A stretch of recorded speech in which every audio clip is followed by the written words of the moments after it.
On the day I was discharged from the hospital, my children and wife suddenly said they were too busy to pick me up.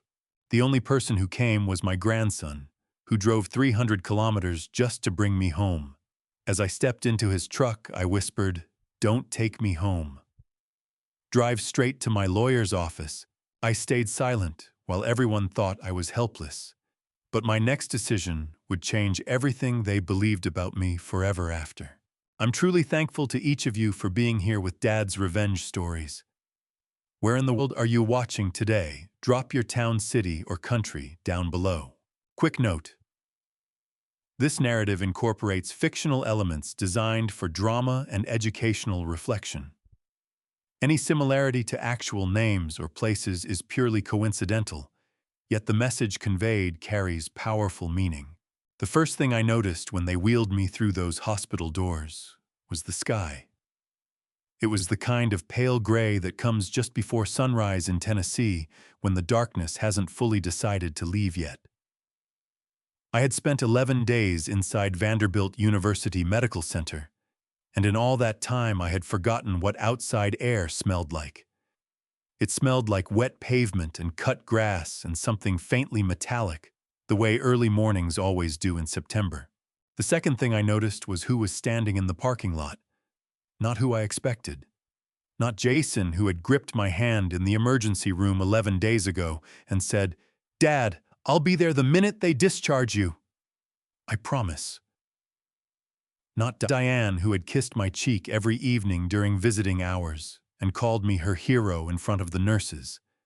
Not Carol, who had straightened my blanket and told me she'd have the house ready and warm when I came home. The parking lot held exactly one person.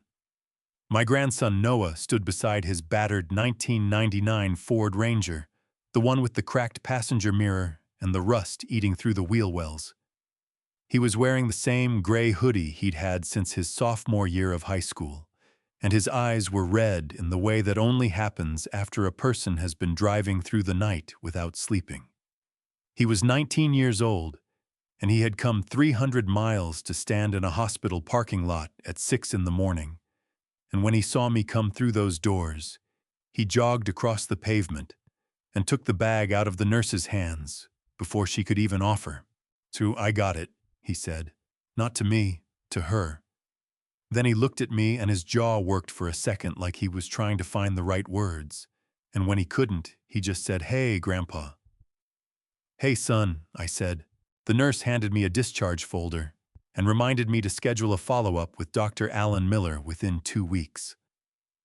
I nodded and shook her hand and thanked her by name because her name was Linda and she had brought me an extra blanket on the 4th night, without being asked. And that was the kind of thing a man remembers. Then Noah walked me to the passenger side of the Ranger and opened the door, and I climbed in slowly because my chest still pulled when I moved too fast. And that was just something I was going to have to live with for a while. Noah got in on the driver's side. He reached for the GPS on the dashboard, one of those old clip-on units that takes 30 seconds to load, and he pressed the power button. I put my hand over his and held it there. He looked at me. "Don't turn that on," I said. "Don't take me home, Noah. Drive straight to Margaret Oakes's office on 5th Avenue downtown." "Do you know where that is?" He stared at me for a long moment. Outside, a hospital van pulled slowly past us, its hazard lights blinking orange against the gray morning.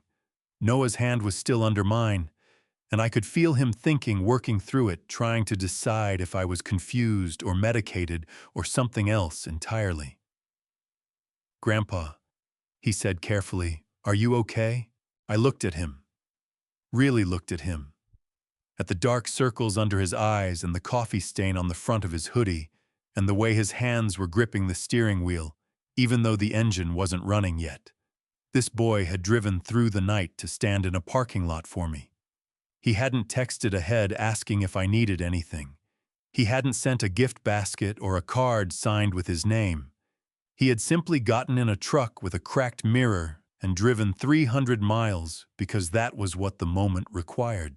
"I haven't been okay for 14 months, I told him. "But I will be. Just drive." Noah held my gaze for another second. Then he nodded, once started the engine, and pulled out of the parking space without another word. The Ranger rattled a little at low speeds always had, and the heater took a full minute to kick in, and the radio had a loose wire that made the left speaker cut out on turns. None of that mattered.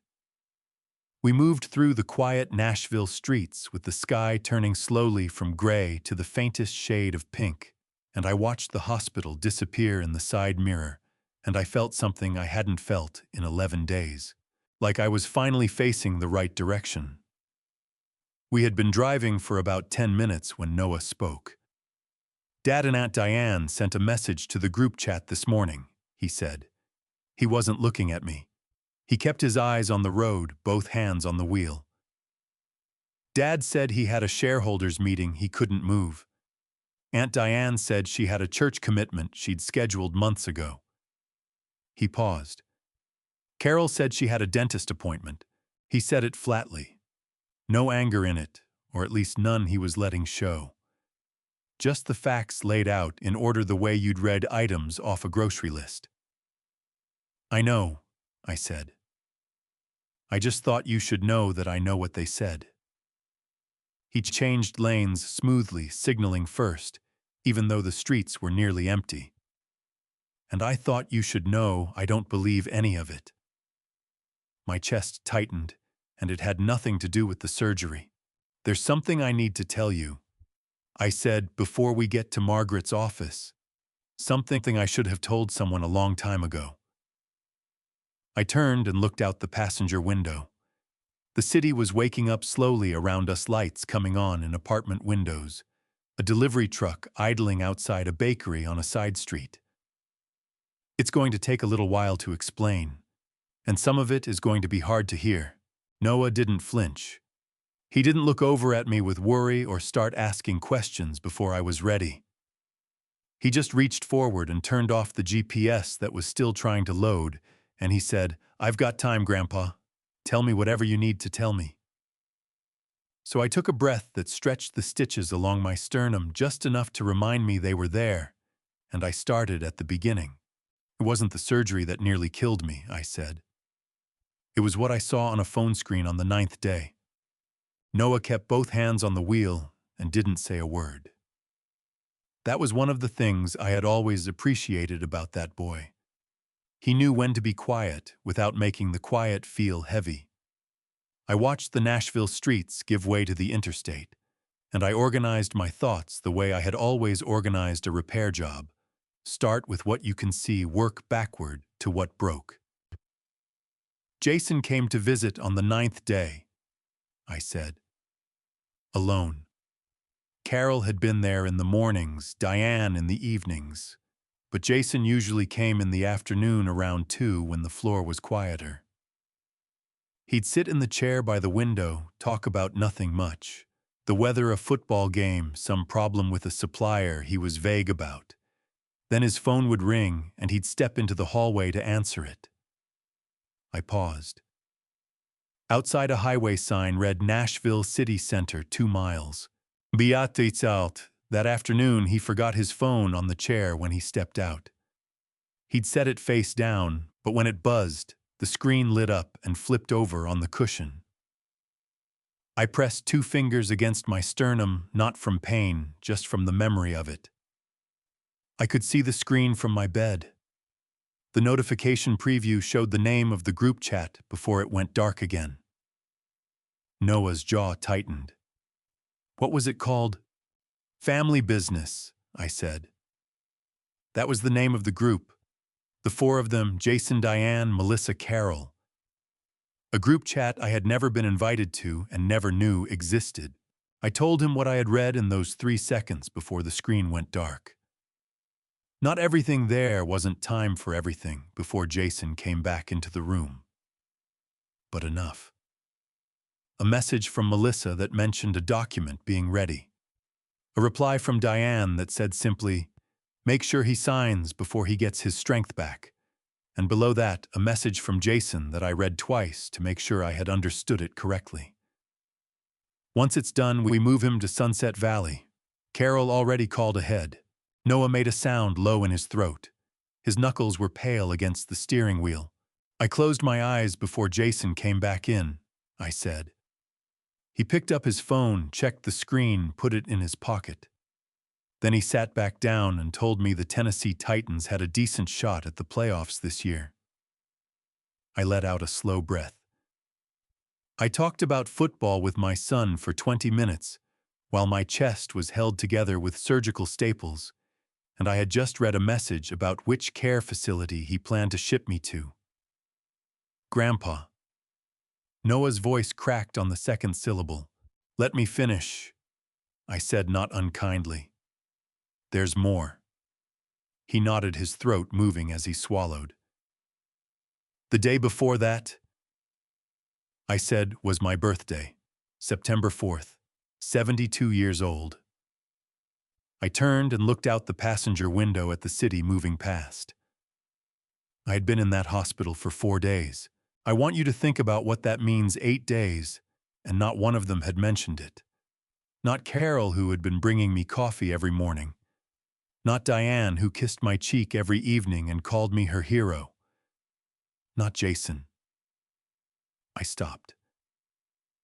I checked the family calendar on my tablet, the one we all share. My birthday had been on that calendar for 3 years running. Someone had deleted it.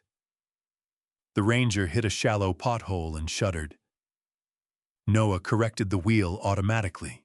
When I lay there that night thinking maybe I was wrong, I said, maybe the calendar had glitched. Maybe they were planning something for when I got home. I told myself every reasonable thing I could think of, because that is what you do when the alternative is too painful to sit with. My voice stayed even. I had practiced keeping it even. Then, at 11:47, my phone screen lit up. A video call, from you. Noah exhaled sharply, like something had punctured him. You were in the back room of that convenience store, I said. I could see the shelving units behind you, motor oil, paper towels, that kind of thing. You had taken your break early to make the call. You were still wearing your work vest. I felt the tightening in my throat that I had been keeping at bay for most of the morning. You had a cupcake in front of the camera, chocolate with a single candle stuck in the frosting, and you sang happy birthday in that quiet way you have, like you didn't want to bother anyone in the store, but you weren't going to skip the song either. Noah said nothing. His eyes were fixed on the road, and they were bright with something he was refusing to let spill over. I cried, I told him plainly. Lying there in that hospital bed at midnight with monitors beeping and a drainage tube still in my side, I cried. Like I hadn't cried since Eleanor died. Not because I was sad about the birthday. I cried because I realized something in that moment that I hadn't let myself fully understand before. I looked at my grandson's profile, the straight line of his jaw, the way he held himself in that old truck, like it was the most natural place in the world for him to be. The people who are supposed to love you will sometimes disappoint you so completely that you stop being surprised by it.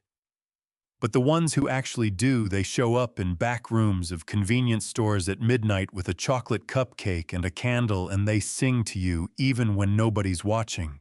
Noah pressed the back of his hand against his mouth for a moment. His shoulders rose and fell with the breath he was working hard to control.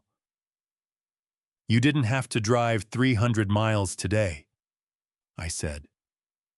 Yes, I did, he said, and his voice was rough and certain and young in a way that made my chest ache with something that had nothing to do with the surgery.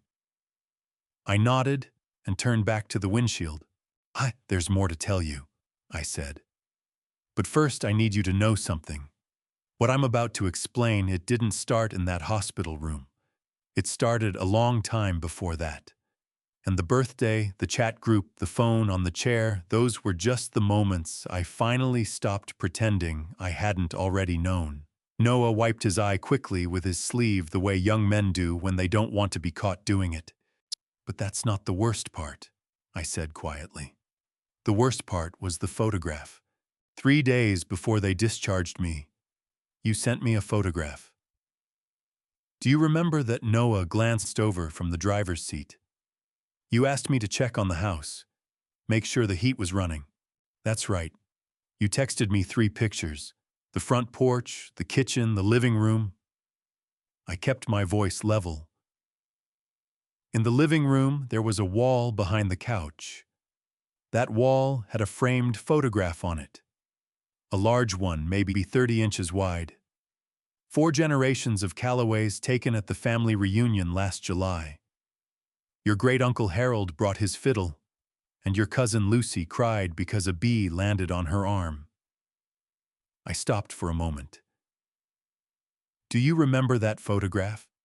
Yeah, Noah said slowly. I remember it. Look at the picture you sent me again. Right now, if you want. It's still on your phone. Noah's eyes stayed on the road. His voice dropped. It's not the same picture, is it? It wasn't a question. No, I said. It is not. What hung on that wall in your photograph was a different frame entirely. Same size, same position, same dark wood border. But the image inside had been replaced. A newer photo taken at Diane's house last Thanksgiving, cropped tight around Jason and Diane and Carol and Melissa and the grandchildren. A perfectly nice photograph of a family gathered around a table. I was not in it. Not cut off at the edge. Not partially visible.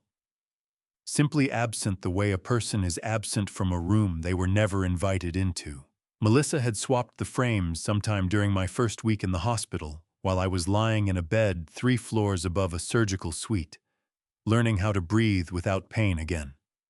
She had taken down 40 years of family history and replaced it with a version of this family that did not include me. And then she had called it a cleaning project. Noah's right hand came off the wheel and pressed flat against his thigh hard, like he was steadying himself. Ray told me, I said. I called him after I saw your photo. Ray Hutchins has worked in my shop for 27 years, and he checks on the house when I'm away, because that's the kind of man he is. He'd been over the day before you went. He saw the old picture still on the wall. I let that land. It happened between his visit and yours. Sometime in a 12-hour window, someone came into my home and took my family off the wall. Grandpa. Noah's voice had gone rough and low, the way voices go when the words being said are too large for normal conversation. I didn't realize when I sent you that picture. I didn't look closely enough. I'm sorry, I should have. Stop, I said firmly. You have nothing to apologize for. Not one thing. Do you hear me? He pressed his lips together and nodded. But that wasn't all you sent me, I said. You sent me the bedroom too. The 3rd picture. You said you wanted me to see that the room was ready. The silence that followed was the particular kind that happens when 2 people already know where a story is going, and neither one wants to arrive there first. There was nothing in it, Noah said. His voice was barely above a murmur. Nothing, I confirmed. My clothes were gone. The photographs I kept on the dresser, Eleanor on our wedding day in 1987. The 2 of us at the Grand Canyon, the summer after the picture of me and my father, standing outside the original shop the year I opened it, all of it was gone. The medals from the trade association I'd been a member of for 30 years. The leather journal I'd been writing in since Eleanor passed.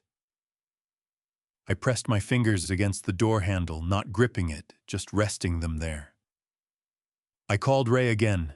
He made some calls of his own. By that evening, he had the answer. Noah said nothing, but his breathing had changed, shorter, quieter. Melissa had posted it all on Facebook Marketplace, I said. The clothes, the frames, the medals, the furniture, everything she could carry. She'd started the day I was admitted and kept going for nearly a week. Ray found the listings, some of them were still up. Eleanor's wedding photograph sold for $8. My throat tightened around the number. $8. To a stranger in Brentwood who probably needed a frame. Noah made a sound that wasn't quite a word.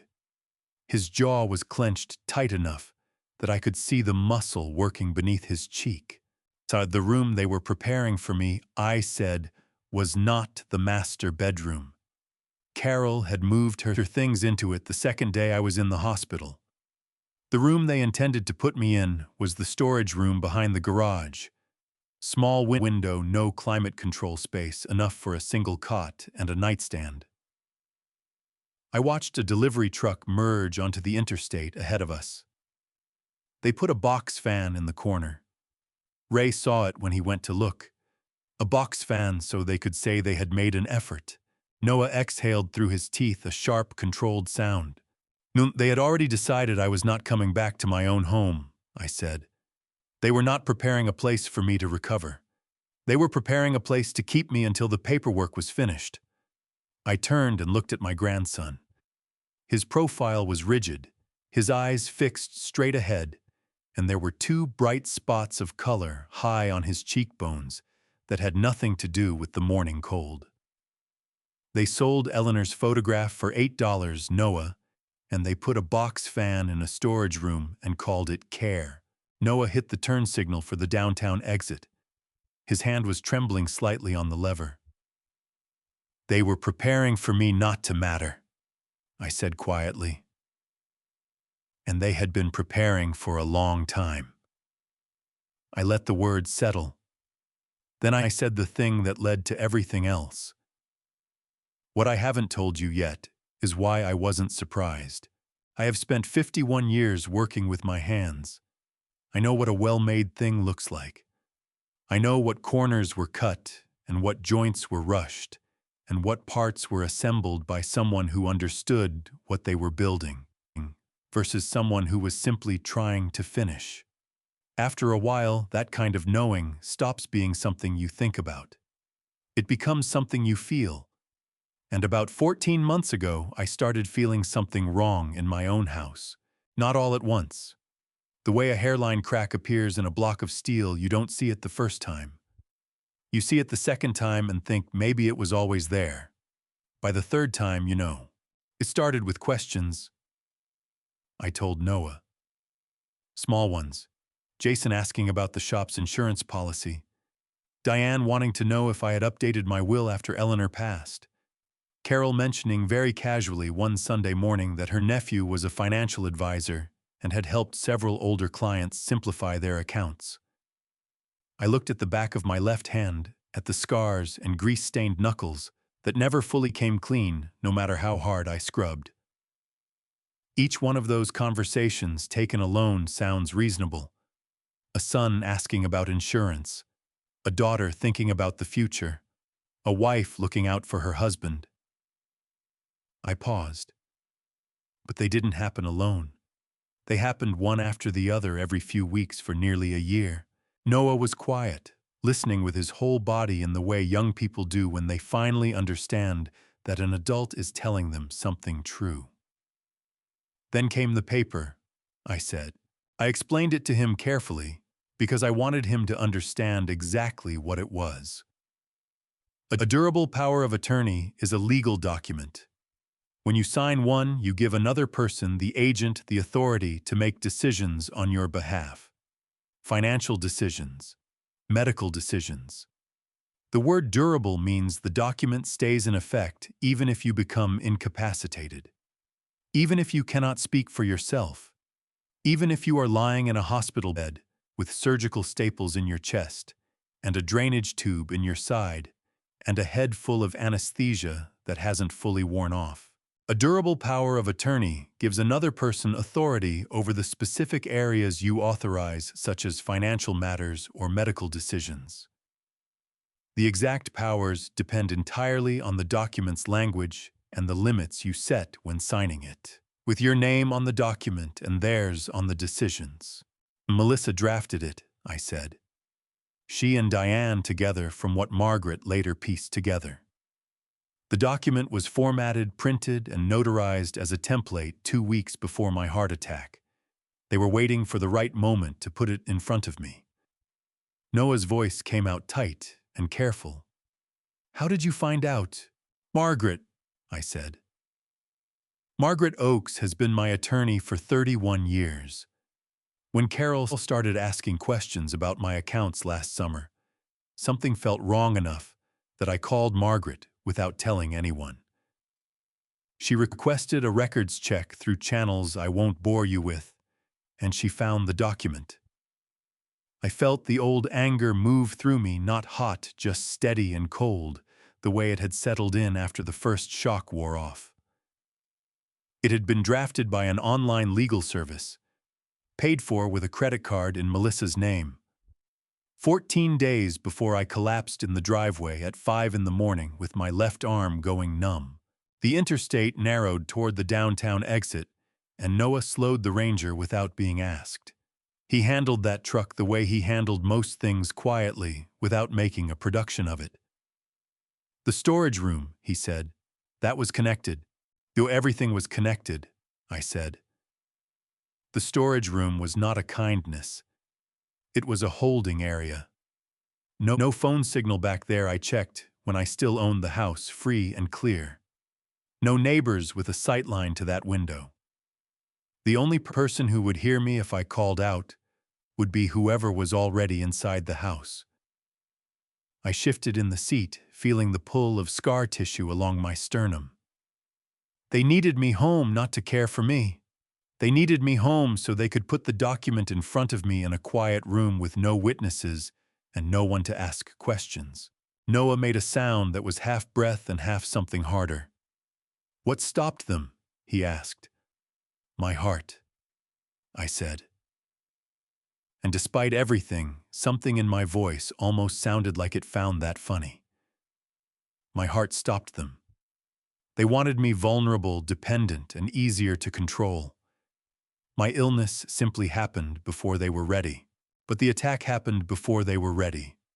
Before the timing was right.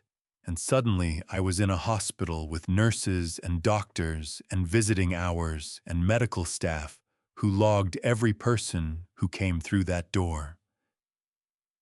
I looked at him.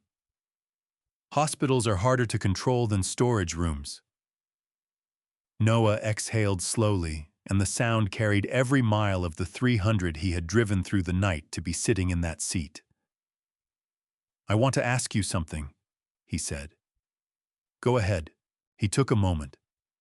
Outside, the downtown buildings were rising around us, brick and glass catching the early light.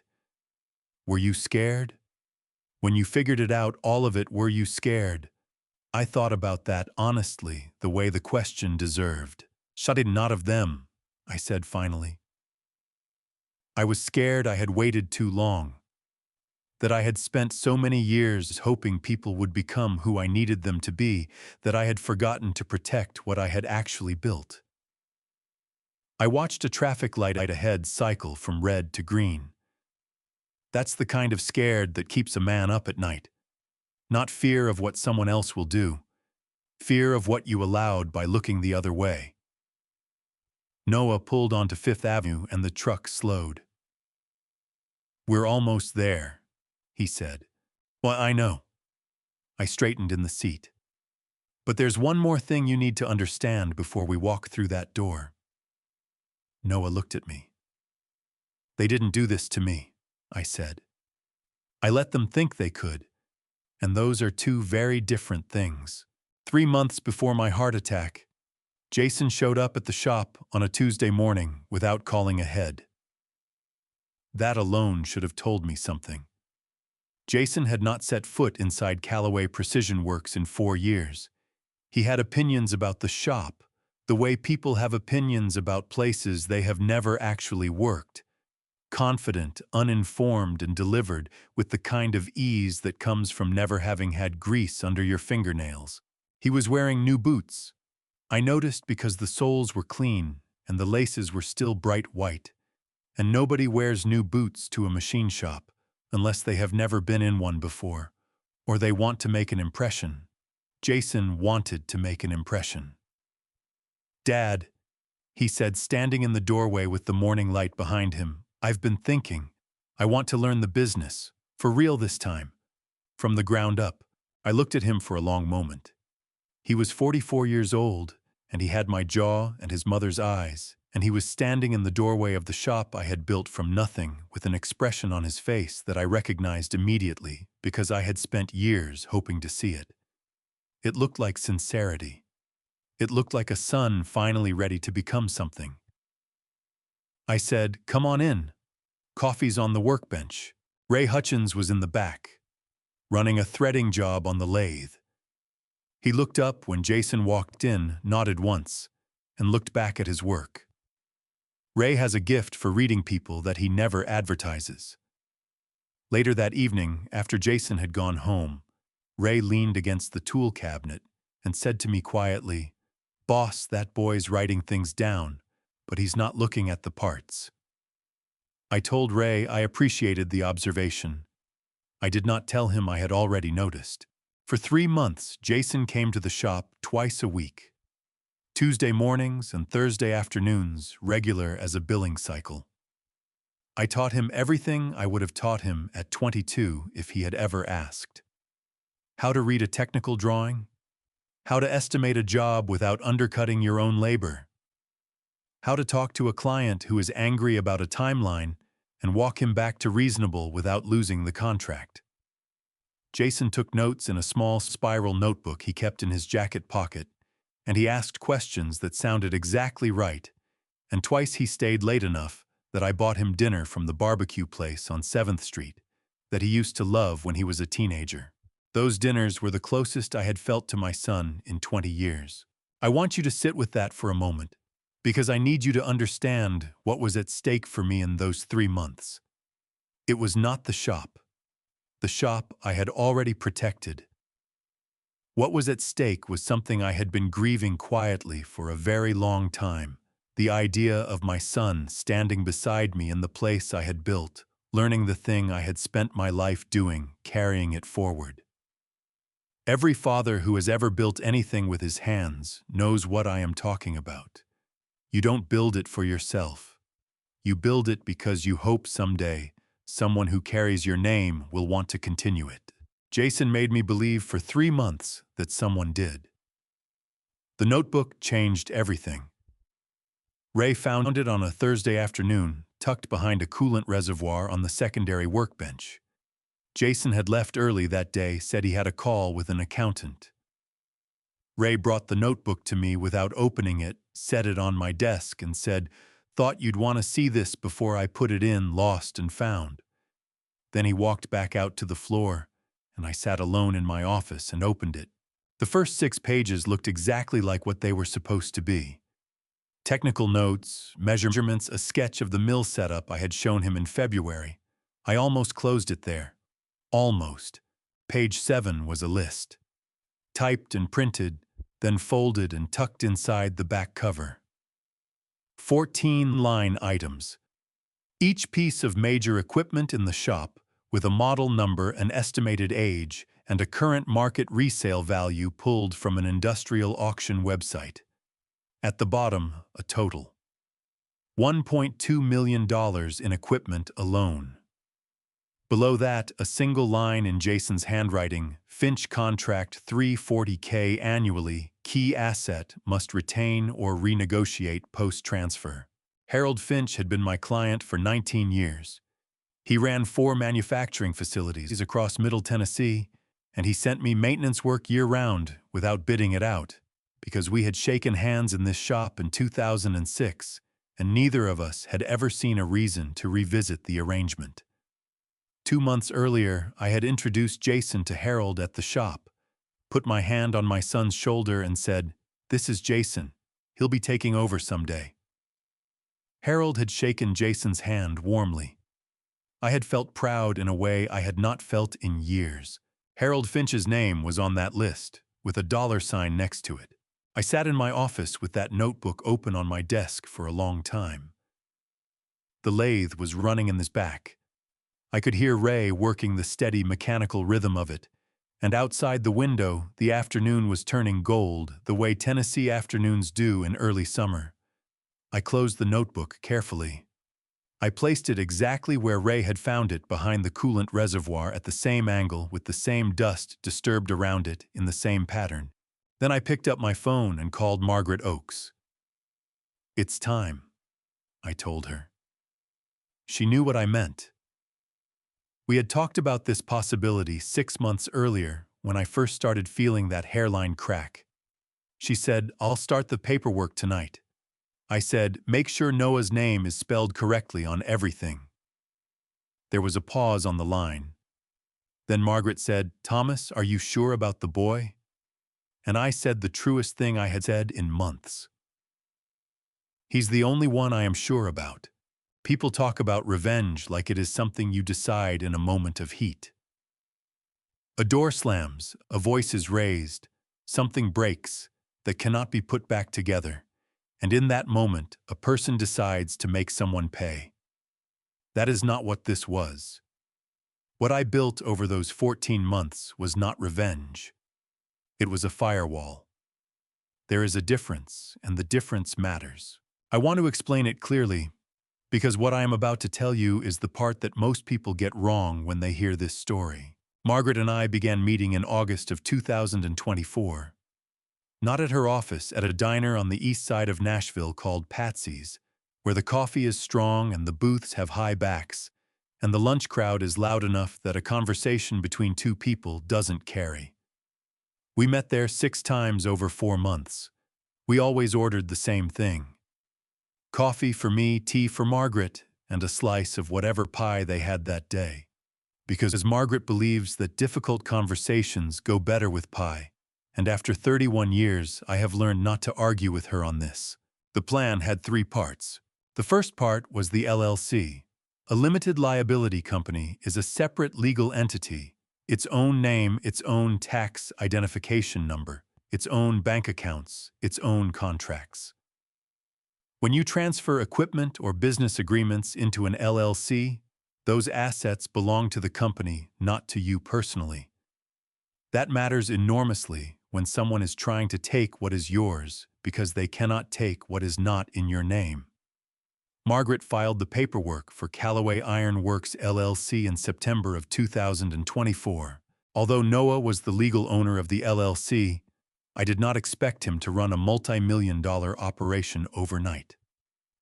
Margaret prepared a management agreement that allowed experienced people to oversee daily operations until Noah gained the knowledge and confidence to take that responsibility. I had talked to Noah before filing. Not about all of it, he was too young to carry that weight, and I was not certain enough yet to lay it on him. I told him I was restructuring for tax purposes and that I wanted him to have a stake in the business before I retired. He said, "Grandpa, I don't know anything about running a shop." I said, "You will." He signed where Margaret told him to sign and went back to his sophomore year of college, and I went back to moving pieces into place. The second part was the transfer. Over the following 8 months, every major piece of equipment in the original shop was either sold to Callaway Iron Works at fair market value or leased to it under a formal agreement. The Haas CNC mill that I had bought in 2011 and rebuilt twice. The Mazak lathe that Ray could run blindfolded. The plasma cutter, the welding stations, the inspection equipment. All of it moved one transaction at a time, documented properly, valued, honestly recorded with the state. The Harold Finch contract was renegotiated and assigned to Callaway Iron Works in March. Finch knew because I told him, and he signed the new agreement without objection. Because in 19 years, I had never given him a reason to object to anything I asked. Callaway Precision Works, the original company, the one with my name on the sign above the door, was left with 3 aging pieces of equipment, worth perhaps $40,000, combined 2 contracts that were expiring within 90 days, and a penalty clause from a commercial client I had allowed to lapse deliberately. The building lease was in my personal name and would not transfer automatically. The sign still said Callaway. The parking lot still had my truck in it every morning. From the outside, nothing had changed. From the inside, it was a shell. The third part was Gloria. Gloria Reed had been my head bookkeeper for 11 years. She is precise and quiet, and she notices things the way good accountants always do not. Because they are looking for, but because numbers that do not add up bother them the way a rattling engine bothers me. I had trusted her with the financials of Callaway Ironworks from the beginning, and in January of 2025, she came to me with a printout. "Mr. Callaway," she said, setting it on my desk, "someone has been accessing the accounting system remotely.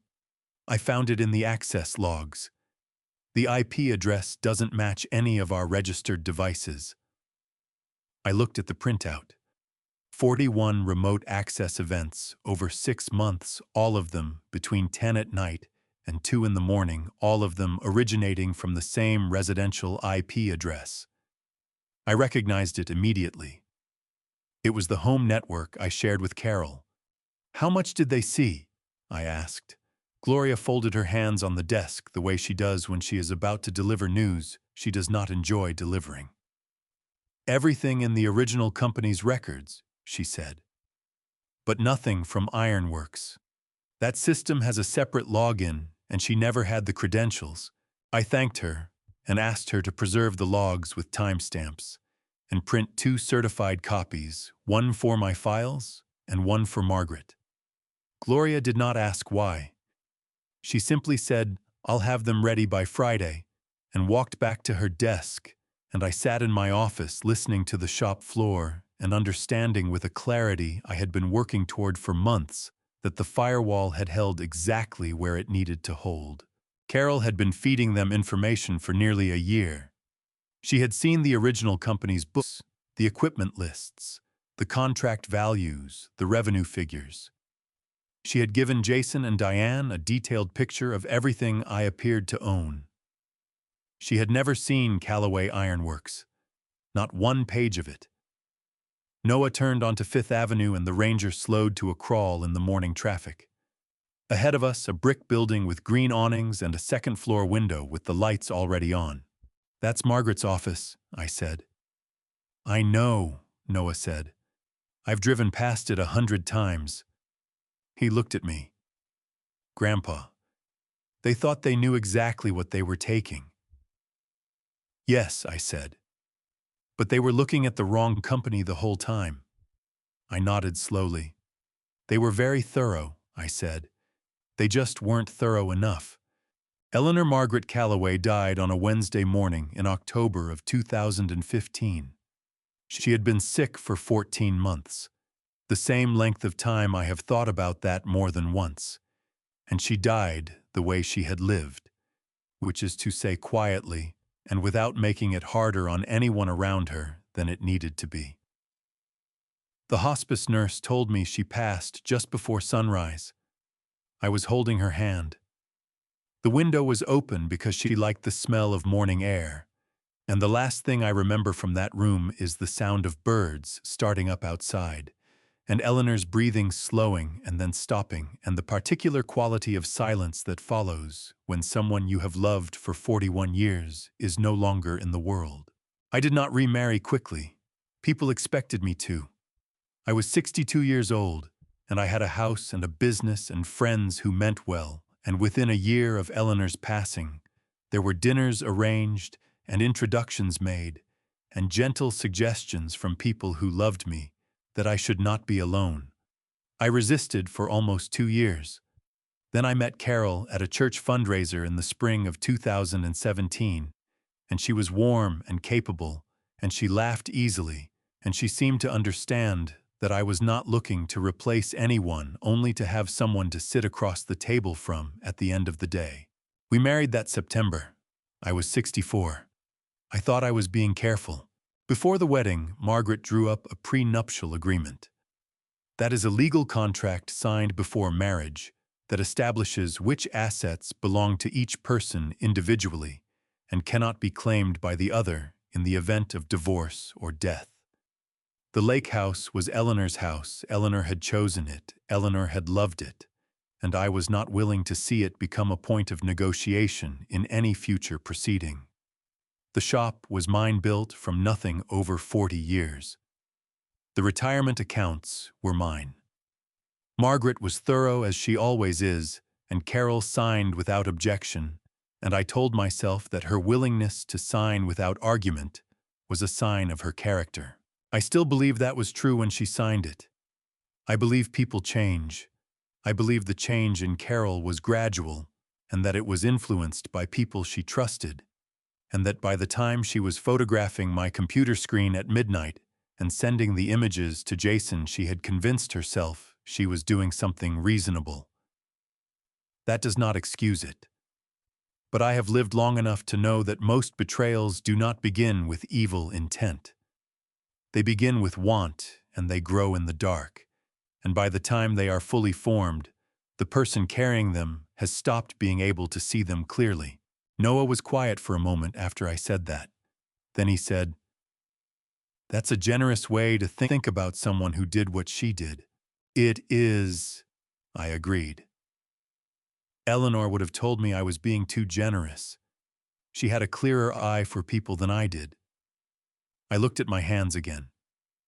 She wrote about it, actually, in her journal. She kept one for most of our marriage, nothing elaborate, just a small green notebook she filled a few pages of every week. After she passed, I read all of them. 31 notebooks going back to 1986. Noah glanced at me. "What did she write about Carol?" "She never met Carol," I said. "But she wrote something in her last notebook about 6 weeks before she died that I have thought about every day since." I paused, hearing Eleanor's voice as clearly as I ever did. She wrote, "Be careful who you let sit in your kitchen in the morning. Not because the morning is dangerous, because it is when people are most themselves, and if the person across the table from you is performing, rather than simply being you, will eventually feel the effort of it, even if you cannot name what you are feeling." The Ranger rolled to a stop at a red light. A city bus pulled up beside us, its diesel engine loud and close. "I felt the effort," I said. "I felt it for 2 years before I admitted it to myself.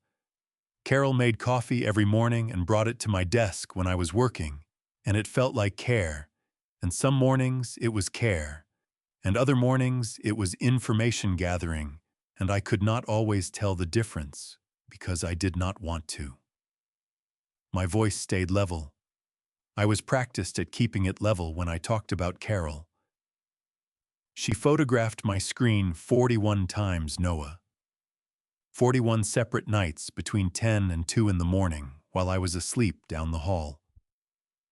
She sent the images to Jason and Diane, and they used them to build their picture of what I owned and what it was worth." "And she knew you knew?" Noah asked. "No," I said.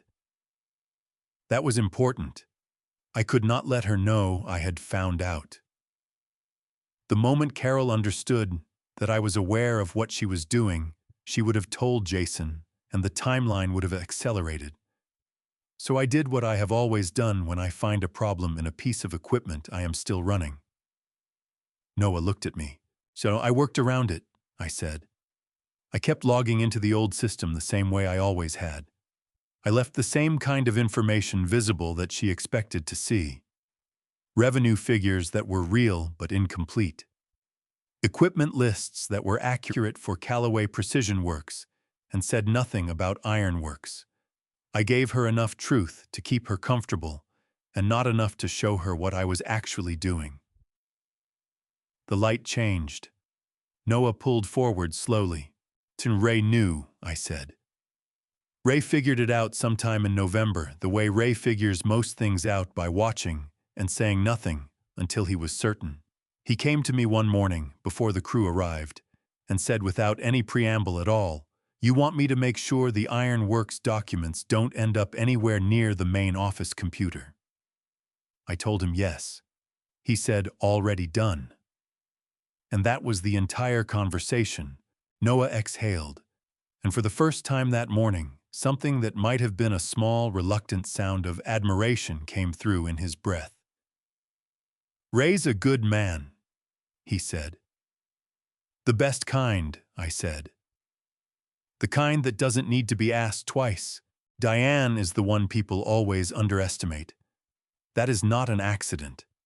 She has cultivated it deliberately, the way a patient gardener cultivates a hedge, trimming it carefully year after year until it looks exactly the way she wants it to look from the outside. She was a registered nurse for 11 years before she stopped working to raise her children. She knows more about cardiac medication than most people you will ever meet. She knows what drugs interact with what foods, and she knows which interactions are dangerous, and she knows how to discuss these things in a clinical, helpful tone that makes her sound like exactly what she presents herself as, a concerned daughter who happens to have a medical background and wants to make sure her father is getting the best possible care. Every morning for 9 days, Diane walked into my hospital room at Vanderbilt carrying a mason jar. The jar was wrapped in a cloth napkin, the kind with a small embroidered flower at the corner that Eleanor used to keep in the linen drawer. I noticed the napkin. I thought it was a kind touch. Diane said she had been juicing fresh fruit every morning before she came orange and grapefruit. She said because the vitamin C was good for healing and the natural sugars would help my energy levels. She said this with the confidence of a person who has studied the body and understands it, and the nurses smiled when she came in, and I drank the juice every day for the first 6 days, because I was 72 years old, and my chest had been cut open, and my daughter was bringing me something she had made with her own hands. And that felt, in those early, fragile days, like love. On the 7th day, Dr. Alan Miller came to review my chart. He was a careful man, methodical in the way that good cardiac physicians always are. He did not rush, he did not assume, and he did not like surprises in his data. My blood work had been inconsistent since the surgery. The warfarin levels were fluctuating in a pattern he could not fully account for. The amiodarone was not maintaining the therapeutic range he expected. He had adjusted my dosages twice already, which was more than he typically needed to do at this stage of recovery. He sat down in the chair beside my bed and asked me to walk him through everything I had been eating and drinking. I told him. When I mentioned the grapefruit juice, he stopped writing. "How much?" he asked. "A full jar," I said. "Every morning. My daughter brings it." Dr. Alan Miller set his pen down on the chart. He looked at me with the expression of a man who is choosing his next words very carefully. "Mr. Calloway," he said, "grapefruit and grapefruit juice contain compounds called furanocoumarins. These compounds block a specific enzyme in your digestive system, CYP3A4, that is responsible for metabolizing several cardiac medications, including both warfarin and amiodarone. When that enzyme is blocked, the drug concentration in your blood increases unpredictably. Too much warfarin raises your bleeding risk significantly. Disrupted amiodarone levels affect your heart rhythm in ways we cannot always anticipate." He paused. "I included grapefruit on your restricted foods list on your first day here. It is on the printed sheet your family received at admission." I looked at him. "The sheet that was given to my family." "To whoever was present at intake," he said carefully. "I believe it was your daughter." Noah's hands tightened on the steering wheel as I told him this.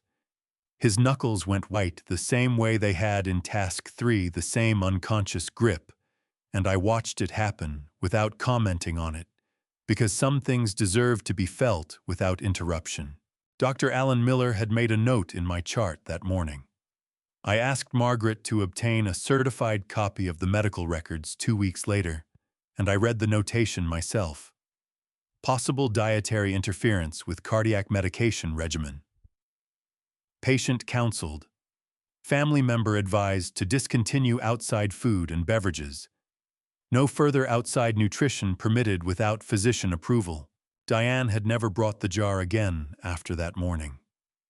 She came every evening as she always kissed my cheek, called me her hero in front of the nurses, and brought me nothing but her smile and her careful questions about how I was feeling. She never mentioned the grapefruit. She never asked why she was no longer allowed to bring food. She simply stopped the way a person stops doing something when they understand that it has been noticed, and she went on being exactly what she had always appeared to be. She knew, Noah said. His voice had dropped to something very quiet and very certain. From the first day, she knew about the grapefruit. She knew, I said. She is a registered nurse with 11 years of cardiac ward experience. The interaction between grapefruit and those medications is one of the most well-documented drug-food interactions in clinical practice. It is covered in the first year of nursing school. The ranger turned onto Fifth Avenue, and I could see Margaret's building ahead of us, the green awnings and the second-floor light still burning. The medical record is in Margaret's folder, I said. Page 14. Dr. Alan Miller's notation, certified and dated. It doesn't accuse Diane of anything. It simply records what happened and when and what the physician observed. I looked at my hands. It doesn't need to accuse her. The dates speak for themselves. The admission intake sheet with her signature at the bottom speaks for itself. 11 years of cardiac nursing experience speaks for itself. Noah pulled to the curb in front of the building and put the truck in park. He sat for a moment without moving, both hands still on the wheel, staring at the brick facade of the building in front of us. "Grandpa," he said finally, and his voice came out rough and young and cracked straight down the middle. "How did you sit there and drink it every morning and not say anything?" I thought about that for a moment. "Because I needed her to believe she was winning," I said. "And because Dr. Alan Miller caught it in time. And because some battles, Noah, you win by staying in your chair and letting the other person show you exactly who they are." I reached for the door handle. She showed me. "Now Margaret has the paperwork to prove it. That is enough." I opened the door and stepped out into the September morning. Margaret's building smelled the way it always had: old paper and wood polish, and the particular warmth of a place where serious work has been done for a long time. The staircase to the second floor was narrow, and the third step from the top creaked, and I had climbed those stairs more times than I could count over 31 years. And the creak on that third step was as familiar to me as the sound of my own shop in the morning. Some things anchor you to yourself when everything else is shifting. That staircase was one of mine. Margaret was standing at the door when we reached the top. She looked at Noah first, then at me, and she said, "You look better than I expected." I said, "You set a low bar." She almost smiled and stepped back to let us in. Her conference room had not changed in 20 years. The same long oak table, the same 6 chairs, the same window overlooking Fifth Avenue, where the morning traffic was building slowly. She had coffee waiting and a legal pad at my usual seat, and a second chair pulled close to mine, which told me she had already accounted for Noah being there. Margaret accounts for everything. It is why I have trusted her for 3 decades. We sat down. Noah kept his jacket on, which meant he was still running on adrenaline and had not yet let himself feel how tired he was. I understood that. I had been running on the same thing for 11 days. "Before we go through the folder," I said to Margaret, "Noah has something you need to hear about." Margaret looked at my grandson. "All right," she said. Noah reached into the inside pocket of his jacket and set a small black USB drive on the table between us. It was no larger than a thumb scratched along one edge, the kind that comes in a multi-pack from a drugstore and gets lost in desk drawers and forgotten in jacket pockets, and turned up months later with no memory of what is on them. Said, I found it in my father's office, Noah said. About a week ago. I went back to the house to pick up some clothes for Grandpa, and I went upstairs to get them from his room. The USB was on the desk under a printed spreadsheet. I thought it was mine at first. I took it without really thinking about it. Margaret picked it up and turned it over in her fingers. And when you realized it wasn't yours, Noah's jaw worked for a moment. I was back at my dorm. I plugged it in because I thought it might have my notes from last semester on it. He stopped. It had one file, an audio file, named Family Meeting August 3rd. Margaret set the drive down carefully on the legal pad in front of her. Tell me what was on it, she said. I let Noah tell it. He deserved to tell it himself, and Margaret needed to hear it in his words, because Noah was the one who had carried it for a week alone, and the weight of that kind of knowledge at 19 years old is not a small thing.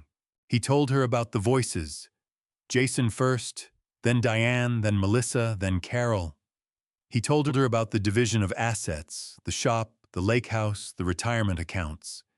He told her about Sunset Valley Care Center, the name and the address, and the way Jason had said it matter-of-factly, the way you discuss logistics rather than a person. He told her about the line that had kept him awake all night after he first heard it. His own father's voice saying, once the paperwork is signed, we move him fast. He won't have the energy to fight us. When Noah finished, the room was quiet, in the way rooms go quiet when the thing that has just been said is too large to respond to immediately. Margaret picked up her pen. Tennessee is a one-party consent state, she said, her voice even and professional. That means an audio recording is legally admissible as evidence in civil proceedings if at least one person present during the recorded conversation consented to the recording. If the recording device belonged to someone in that room or was placed there by someone who was present, the recording is clean. She looked at the USB. Do you know who made this recording? Noah shook his head. I don't know. It was just there. Margaret looked at me. I may have asked Ray to do something with a small digital recorder approximately 10 days before that meeting. I said after Gloria showed me the access logs and I understood the timeline of what was being planned. Ray had temporary access to Jason's house because Jason had previously asked him to help with maintenance while he was away. He never returned the spare key, and Ray kept it only for that purpose. I paused. Ray is thorough. Margaret wrote something on her legal pad. Ray was not present at the meeting. Ray is never present anywhere he is not invited, I said. He simply occasionally leaves things behind. Margaret looked at me over her reading glasses for a moment. The particular look she had given me perhaps a dozen times over 3 decades, which meant she was professionally obligated not to know everything I had just implied, and personally satisfied with the result. She wrote something else on the pad. I will have this analyzed and transcribed by end of week, she said. Combined with Gloria's access logs, Dr. Alan Miller's medical notation, and the asset transfer documentation, this changes the character of everything we already had. She folded her hands on the table.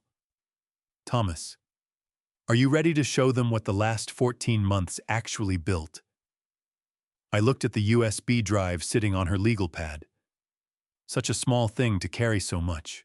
So I have been ready since August of 2024, so, I said. Noah exhaled beside me, long and slow and careful, the breath of a person who has been holding something in for longer than they realized. He reached over and put his hand flat on the table between us, not reaching for mine, just placing it there the way young men sometimes do when they want to be present without making a production of it. I put my hand over his and left it there.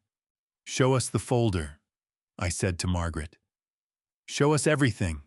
Margaret set the folder on the table the way she set everything down deliberately, without ceremony, with the quiet confidence of someone who has spent 3 decades understanding that the weight of a document comes from what is inside it, not from how it is presented.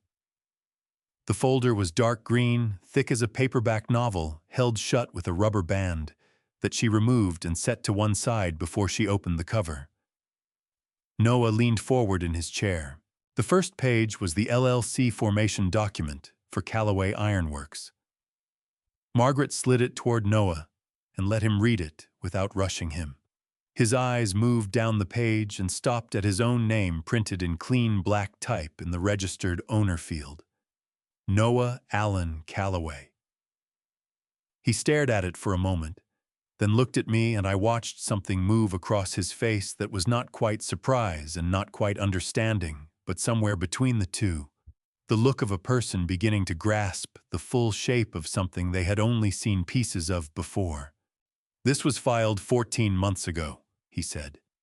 "September of 2024, Margaret confirmed. 2 months after your grandfather first contacted me with his concerns." Noah set the page down carefully, the way you set something down when you are not sure you are allowed to touch it. Margaret moved through the folder methodically. The equipment transfer records came next, each major asset from Callaway Precision Works, documented with a transfer date, a fair market valuation, and a signed agreement moving it into the LLC. The Haas mill, the Mazak lathe, the plasma cutter. 14 individual transfers over 8 months, each one clean and properly recorded with the Tennessee Secretary of State. Then the Finch contract reassignment, signed by Harold Finch himself in March. His signature large and unhurried at the bottom of the page, the way it had always been in 19 years of doing business together. Noah picked up the Finch document and read it slowly. "He knew?" Noah asked. "Harold Finch has known me for 19 years, I said. I told him the truth, that I was restructuring for succession planning, and that I wanted the contract under the new entity before I retired. He said, and I am quoting him exactly, 'Thomas, you could put this contract in your dog's name and I'd still honor it.'" I paused. We do not have a dog, but the sentiment held.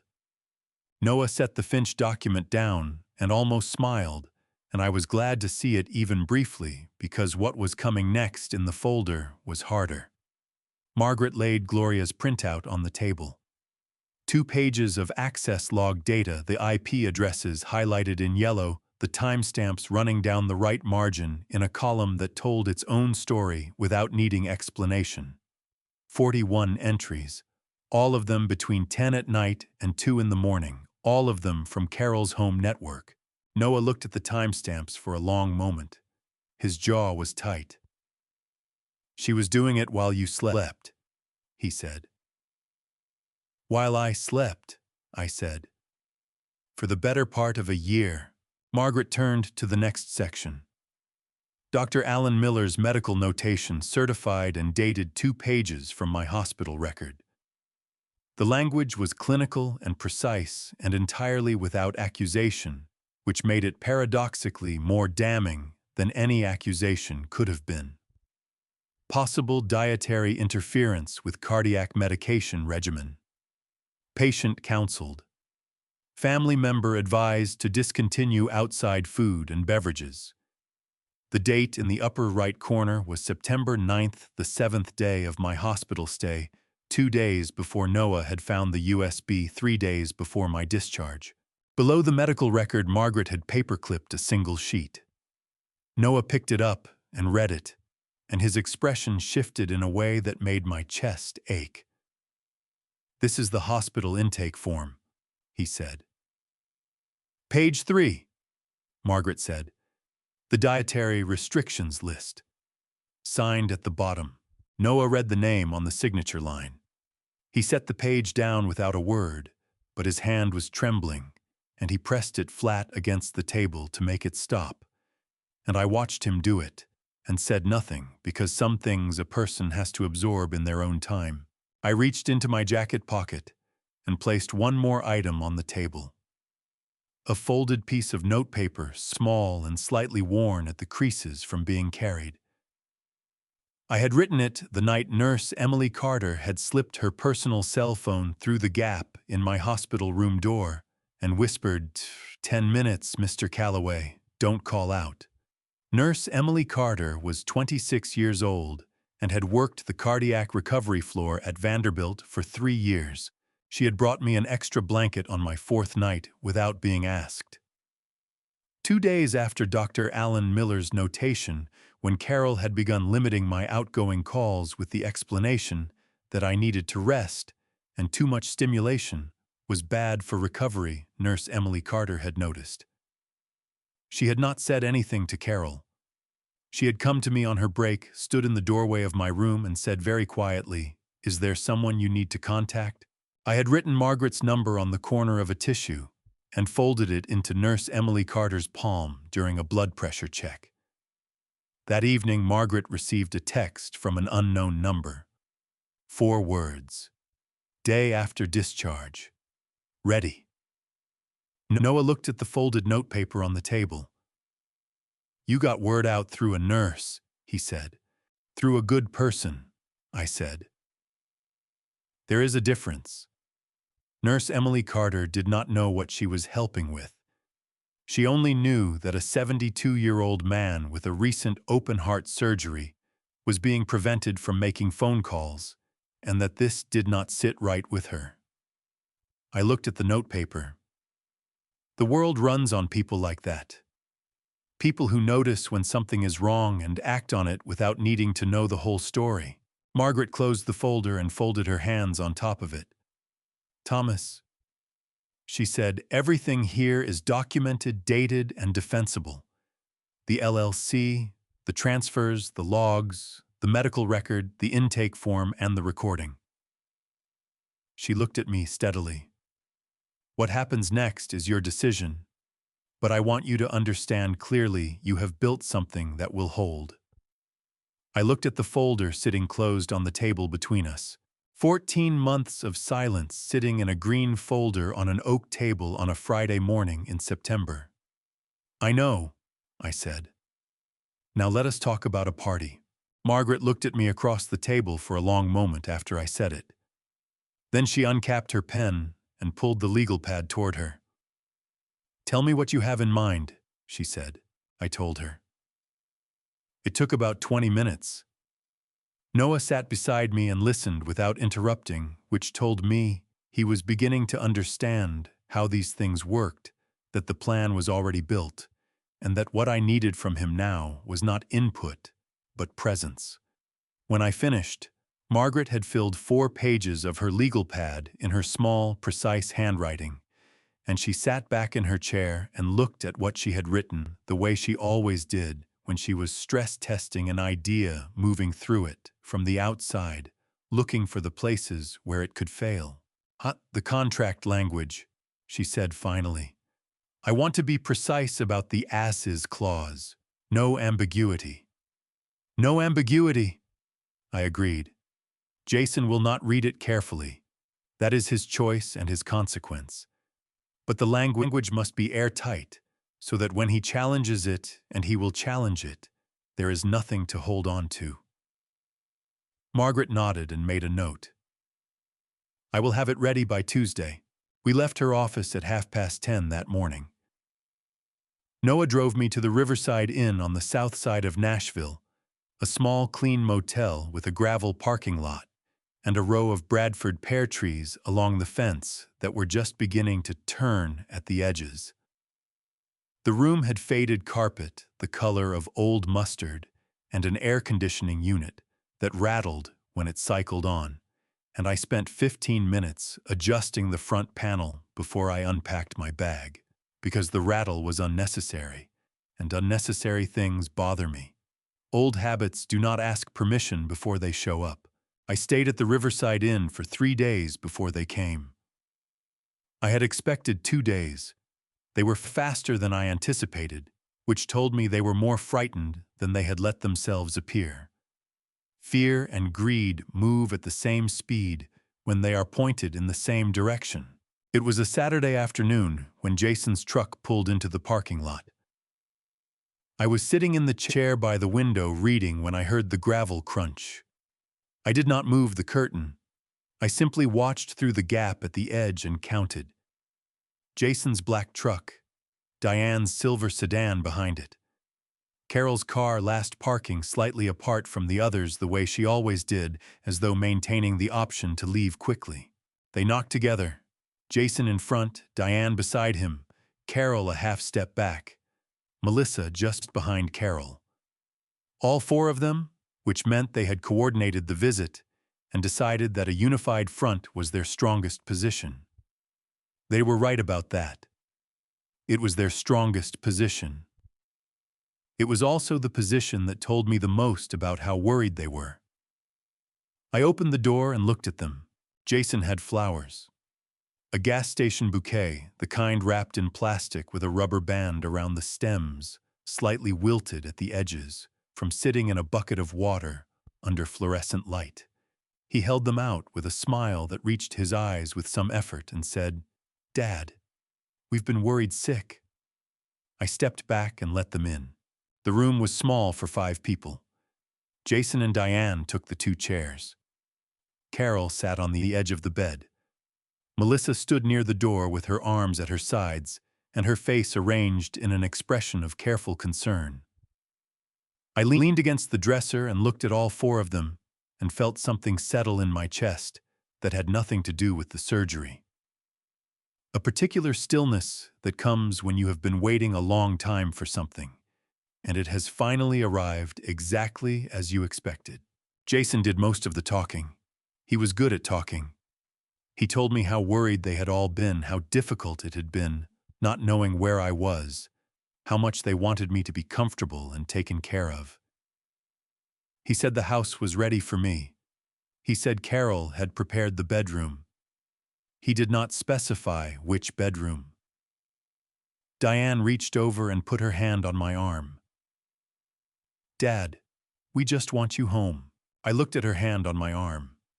Her nails were freshly done pale pink, the kind of detail a person attends to before an important meeting. "That is kind," I said. "I need a little more time to rest." Then Melissa spoke.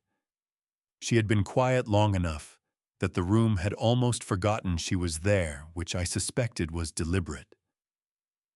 "Thomas," she said, and her voice was warm and measured.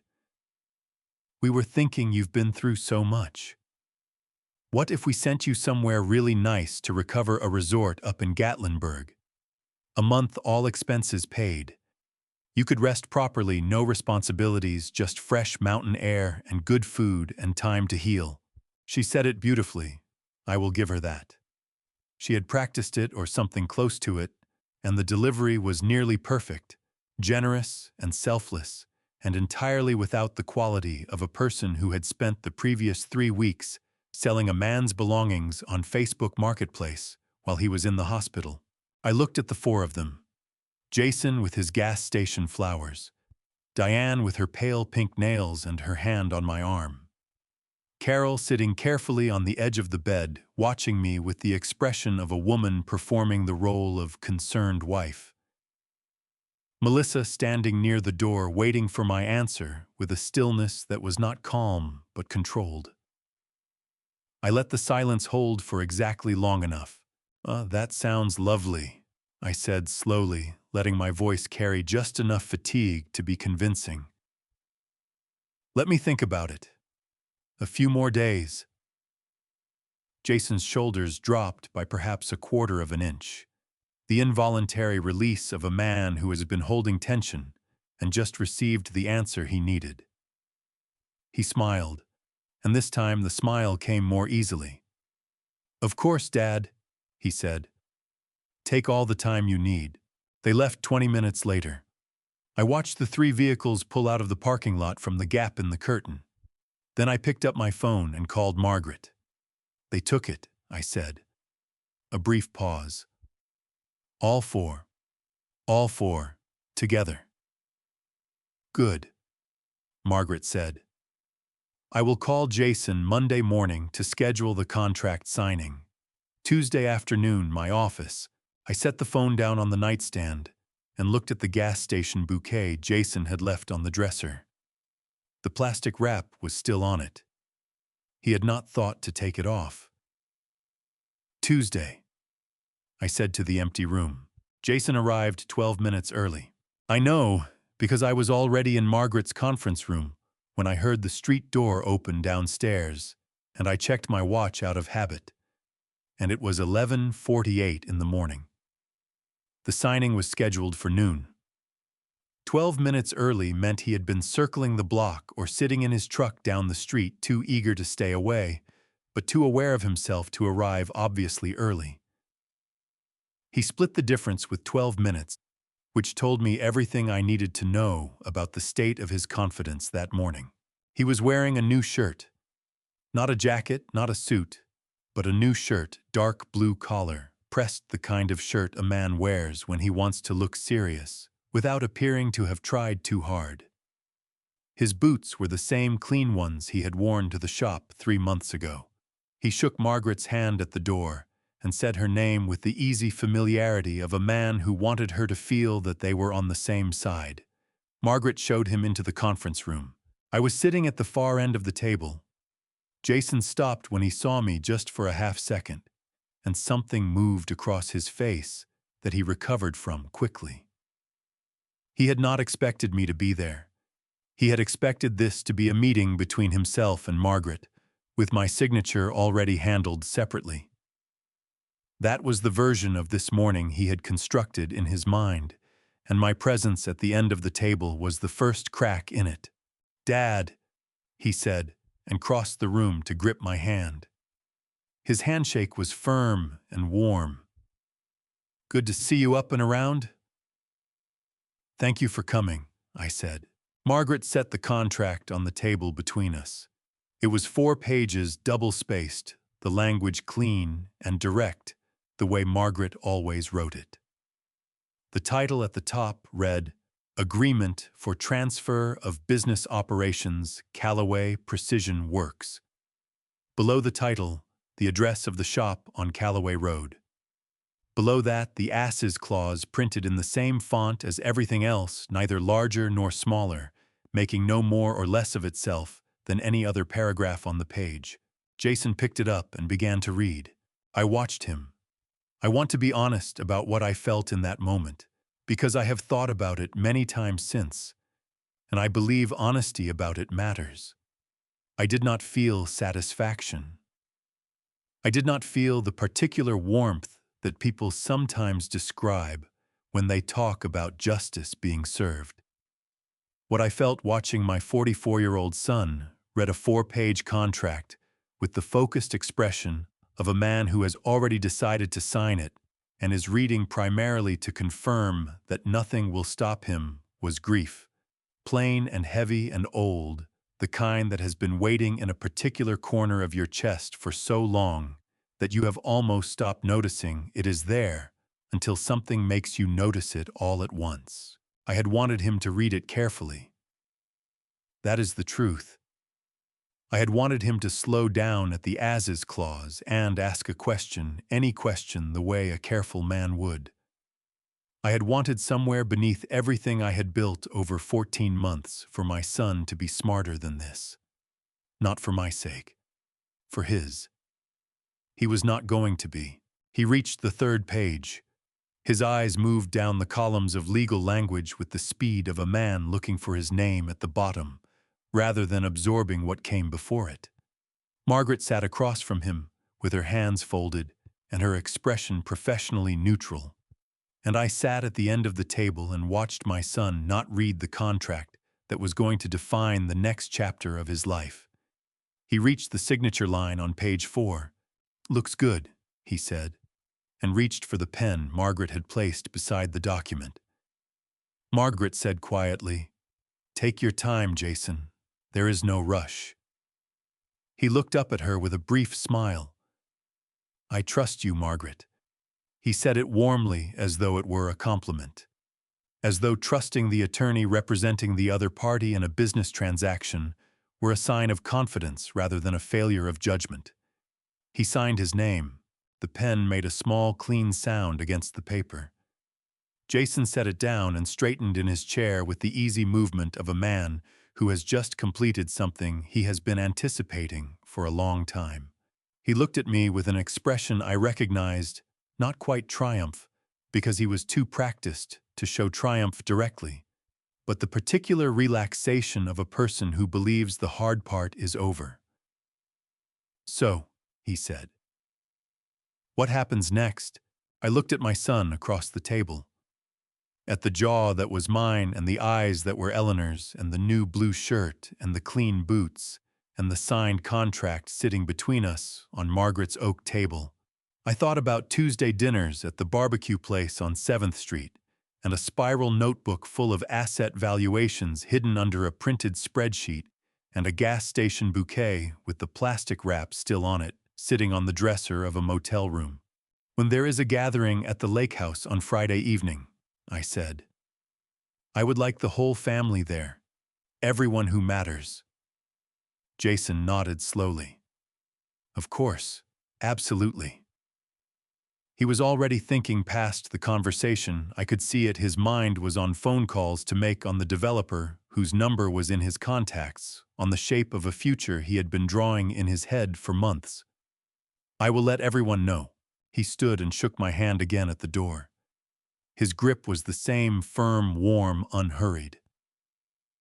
When the street door closed behind him, Margaret walked back into the conference room and sat down across from me. She did not say anything immediately. She poured coffee from the carafe on the side table and set a cup in front of me and one in front of herself, and we sat for a moment in the particular quiet of a room where something significant has just occurred. "He did not read the as-is clause," she said finally. It was not a question. "No," I said.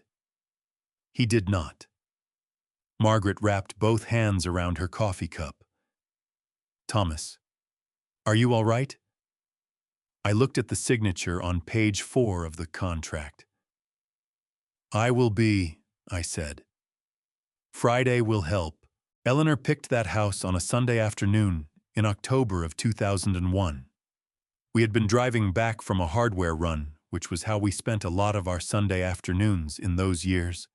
One errand becoming 2, becoming 3, the truck cab, warm and smelling of coffee from the thermos she kept on the floor by her feet.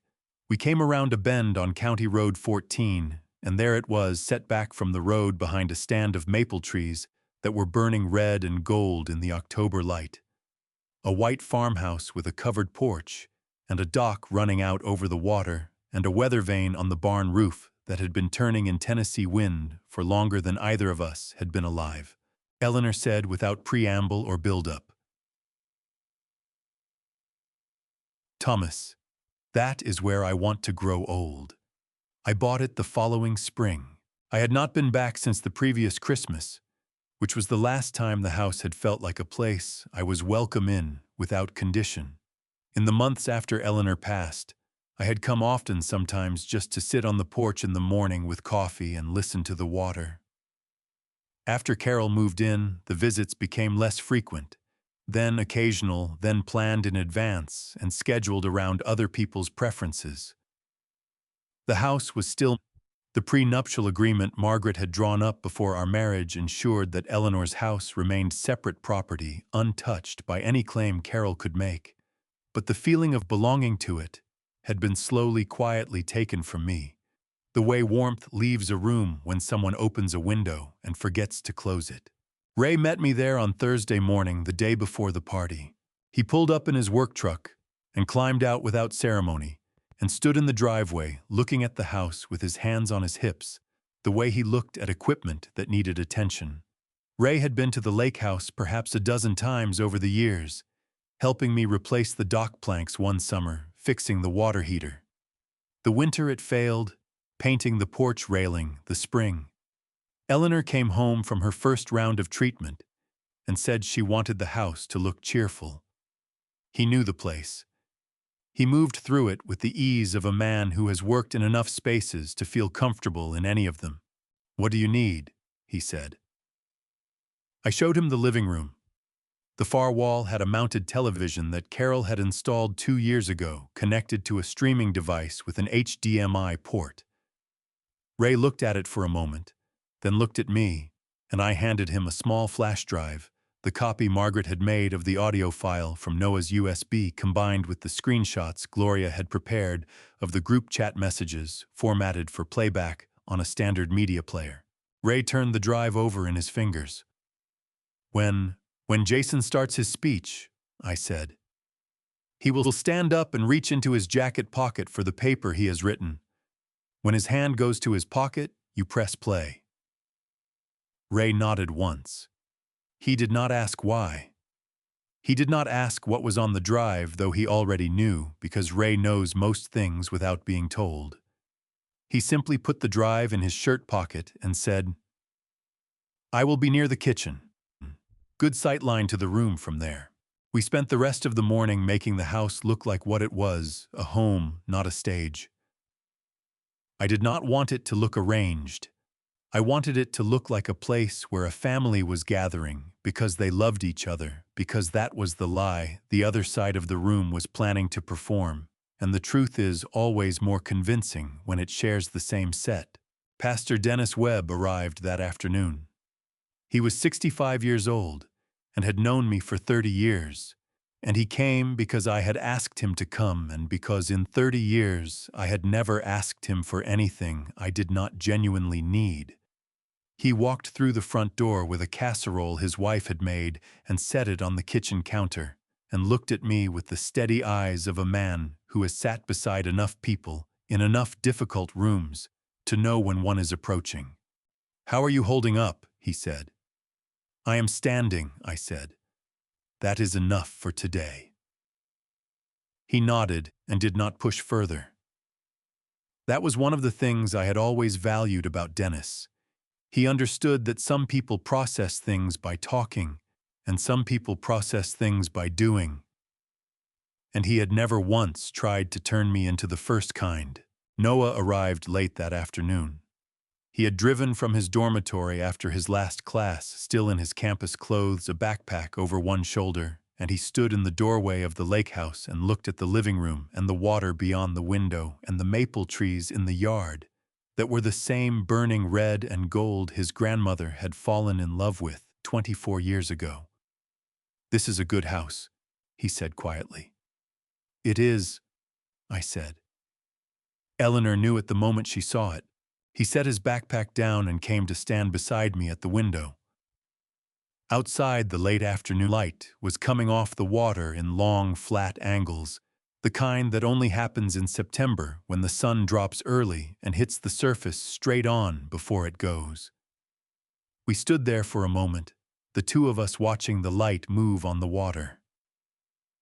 "Are you ready for tomorrow?" he asked. I thought about that honestly. I thought about 40 years of early mornings and long days and grease under my fingernails and the particular satisfaction of a machine running exactly as it should. I thought about Jason's new boots and Melissa's mason jars and Carol's midnight photographs and Diane's pale pink nails.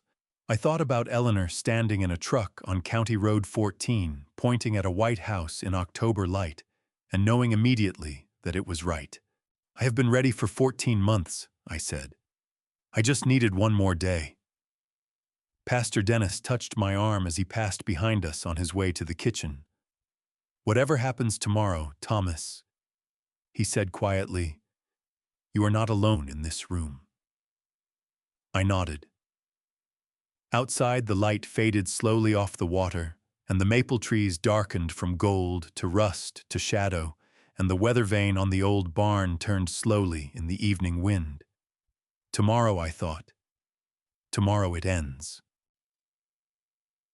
Before I reveal the shocking confrontation and how the truth comes to light, type 777 or the word justice in the comments right now, so I know you're still here with me.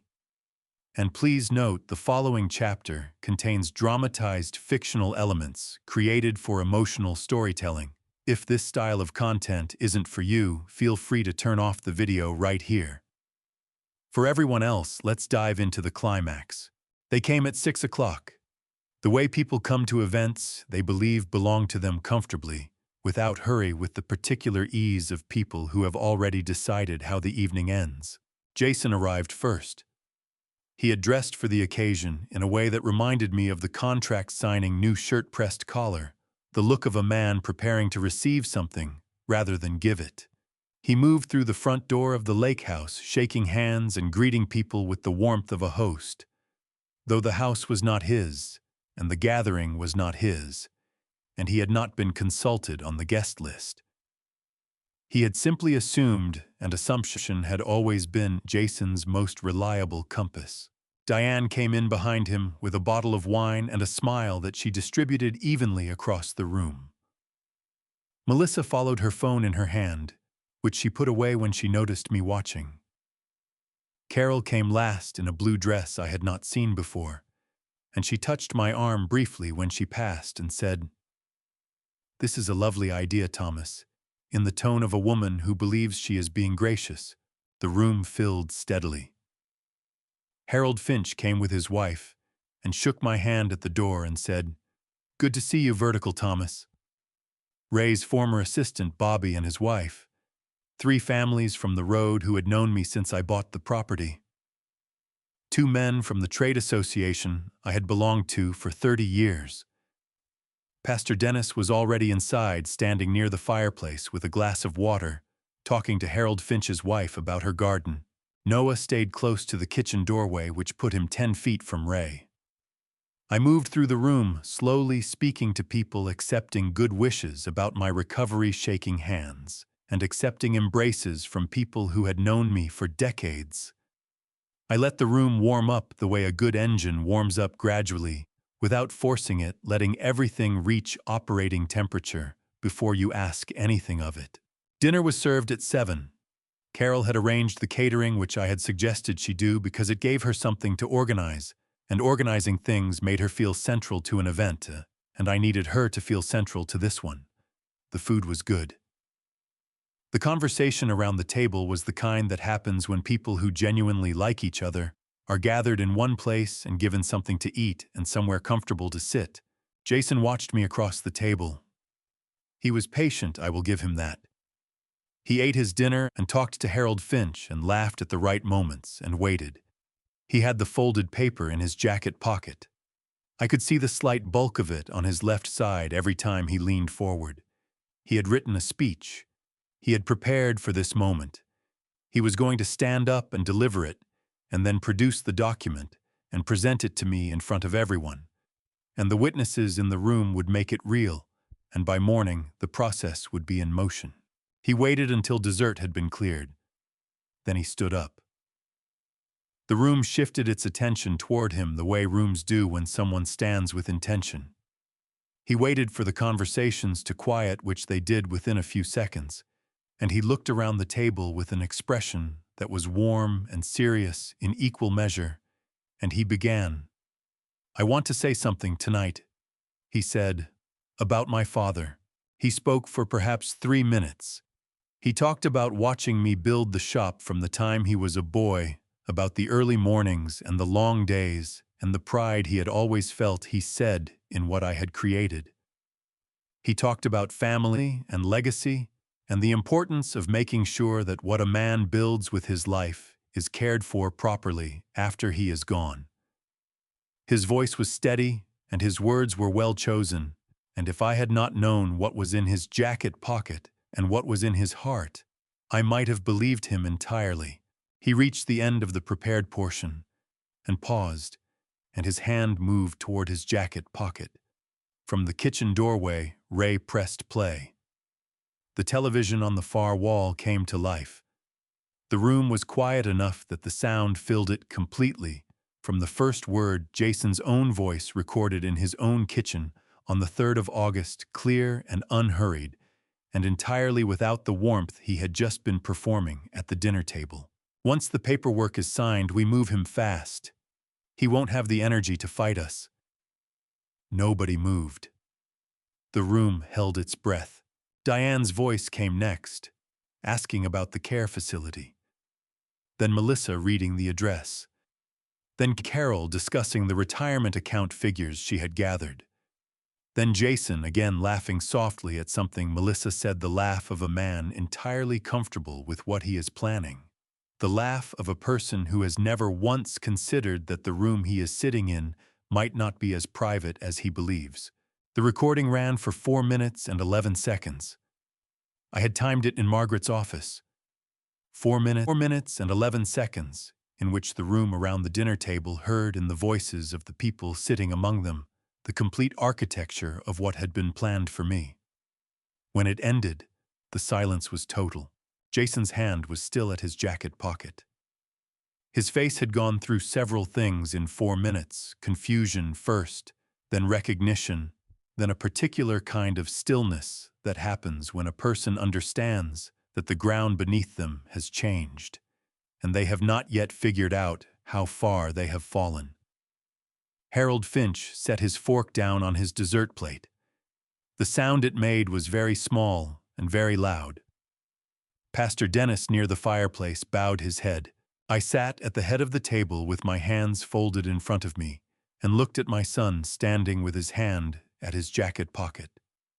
And I did not look away because he deserved to be looked at. And I had spent enough of my life looking somewhere else. Then the front door opened, and Margaret Oakes walked in carrying a folder. Margaret has a particular way of entering a room. She does not announce herself.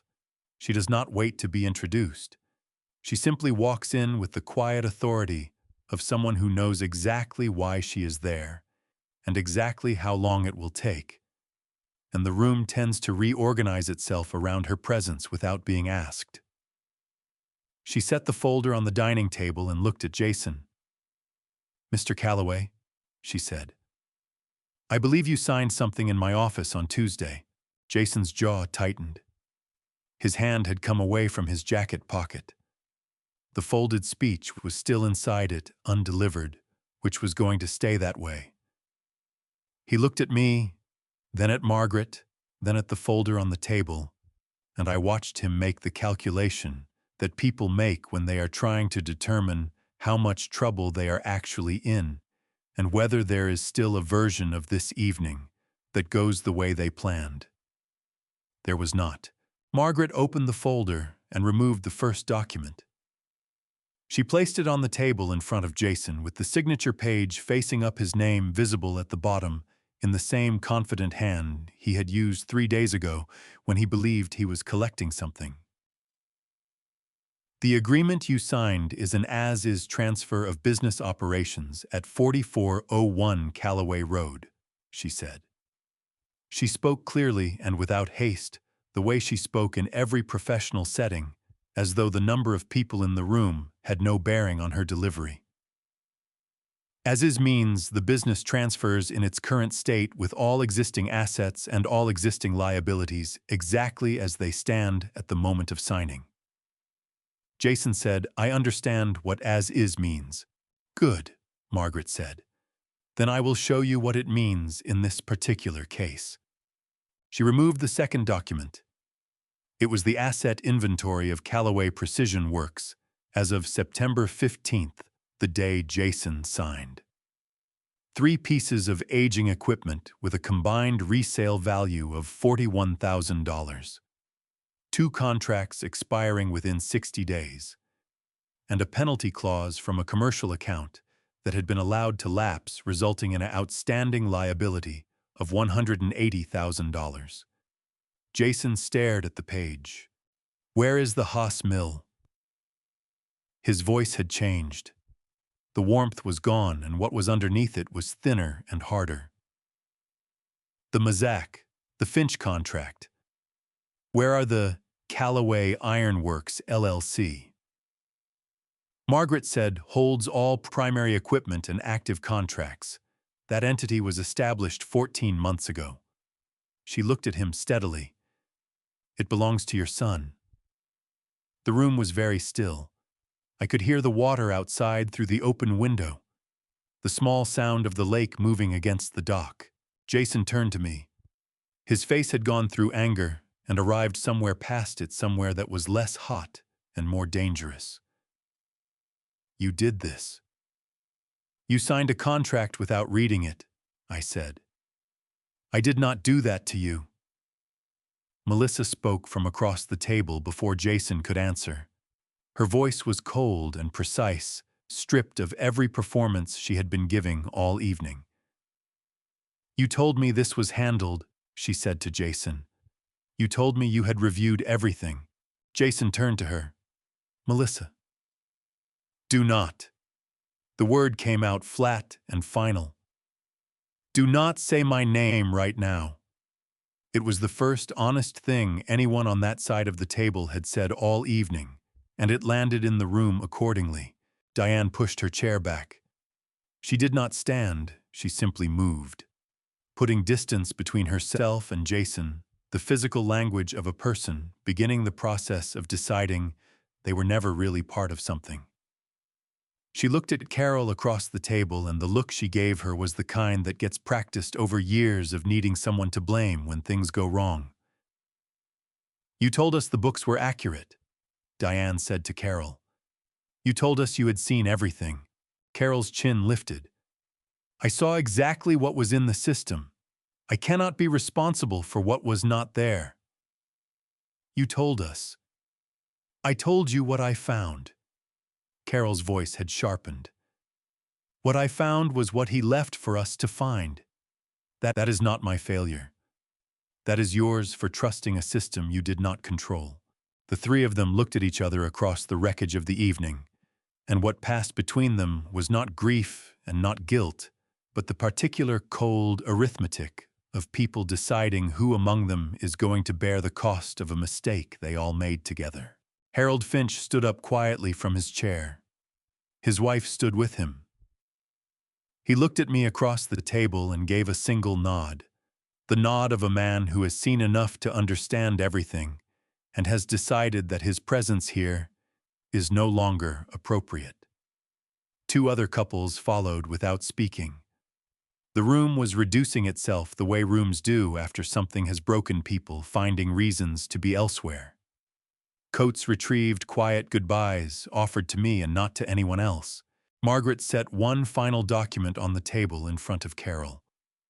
The lake house, she said simply, is separate property under the prenuptial agreement signed in September of 2017. It is not subject to any claim in divorce or separation proceedings. I wanted you to have that clearly in writing. Carol looked at the document. She looked at it for a long time. Then she folded her hands in her lap and said nothing, which was the most honest response she had given all evening. Melissa picked up her purse from the back of her chair. She looked at Jason with an expression I had seen on other faces in other difficult rooms, the expression of a person closing an account. I will have my attorney contact yours by Monday, she said. Then she walked to the front door and left without looking back. Jason sat in his chair with the unsigned speech still in his jacket pocket and the asset inventory in front of him and $180,000 of liability with his name on it. And he looked at me the way a person looks when they have finally run out of calculations. Dad, he said. His voice had gone quiet. Not tonight, I said. Not here. He closed his mouth. Outside, a car started in the driveway. Melissa leaving.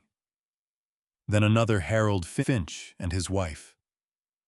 One by one, the lights of departing cars swept across the window, and the room got quieter, and Jason sat very still in his chair. And I watched my son understand, for the first time in his life, the full weight of a choice he could not take back. The room emptied, the way rooms empty after something irreversible has happened, not all at once, but in a steady, quiet recession.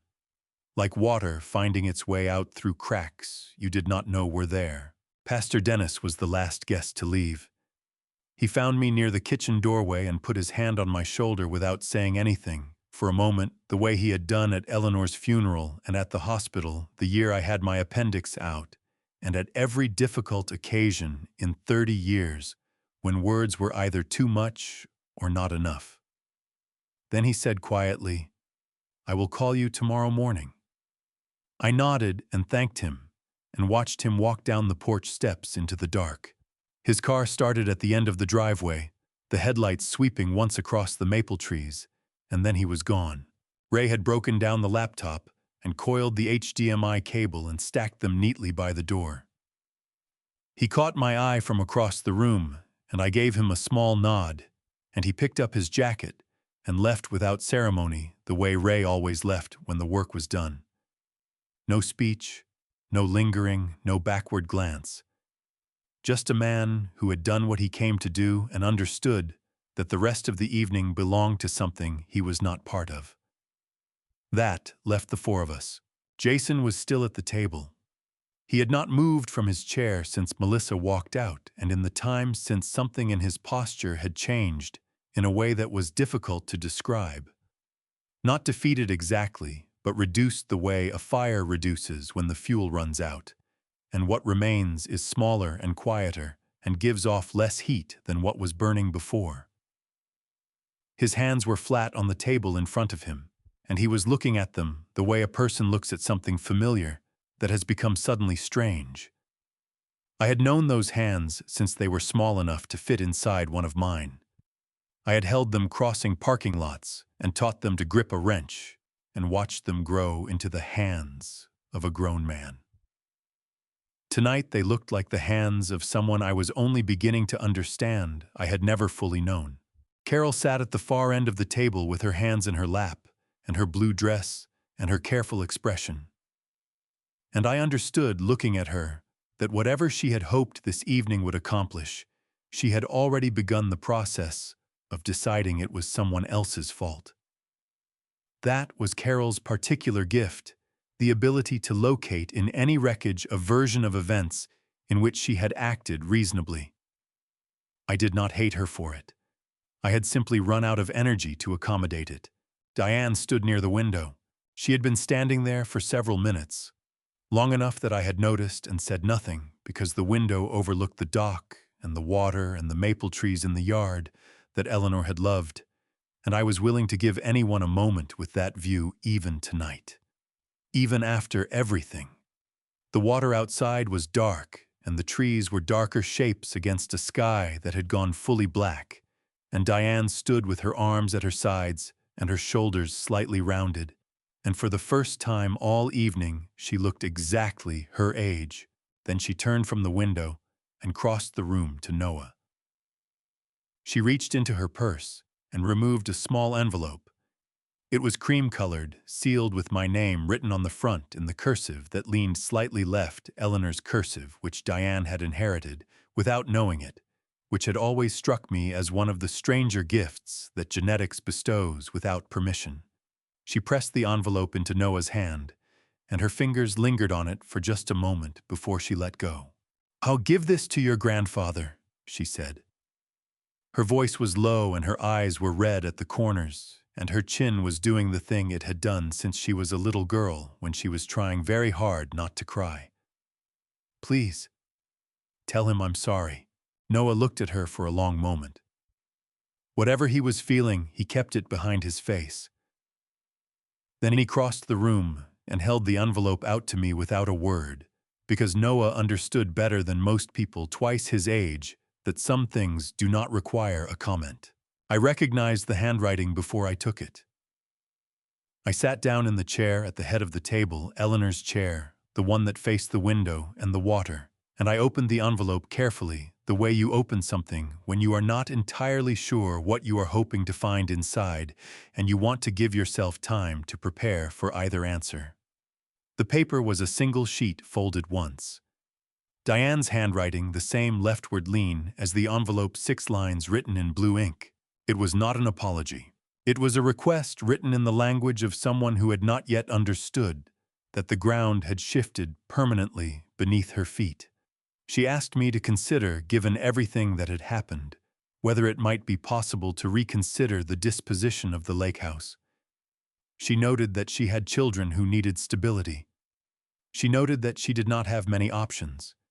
She noted in the final line that she had always loved this house, which was the first true thing on the page, and also the most painful, because loving a thing and being entitled to it are not the same.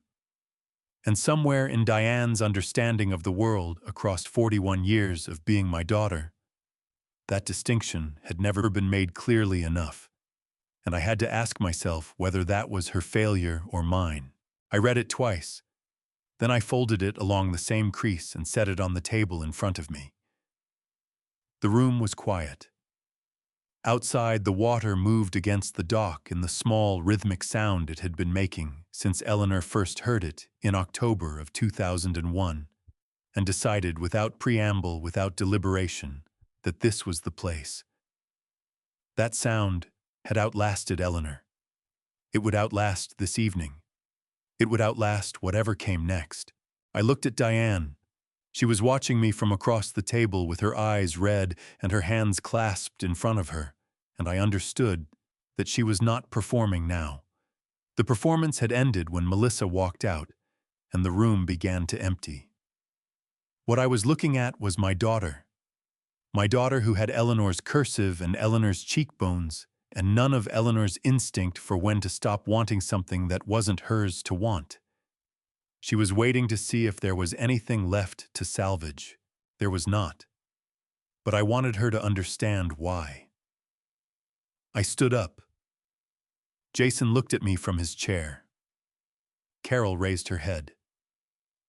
Noah stood near the kitchen doorway with his hands at his sides and his face very still, and the house was quiet around us, and the water was moving outside, and the maple trees were dark shapes against the sky.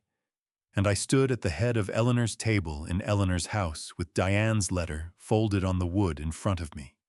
"I want you to listen to me," I said. "All three of you." They listened. "I spent 40 years building something for this family," I said.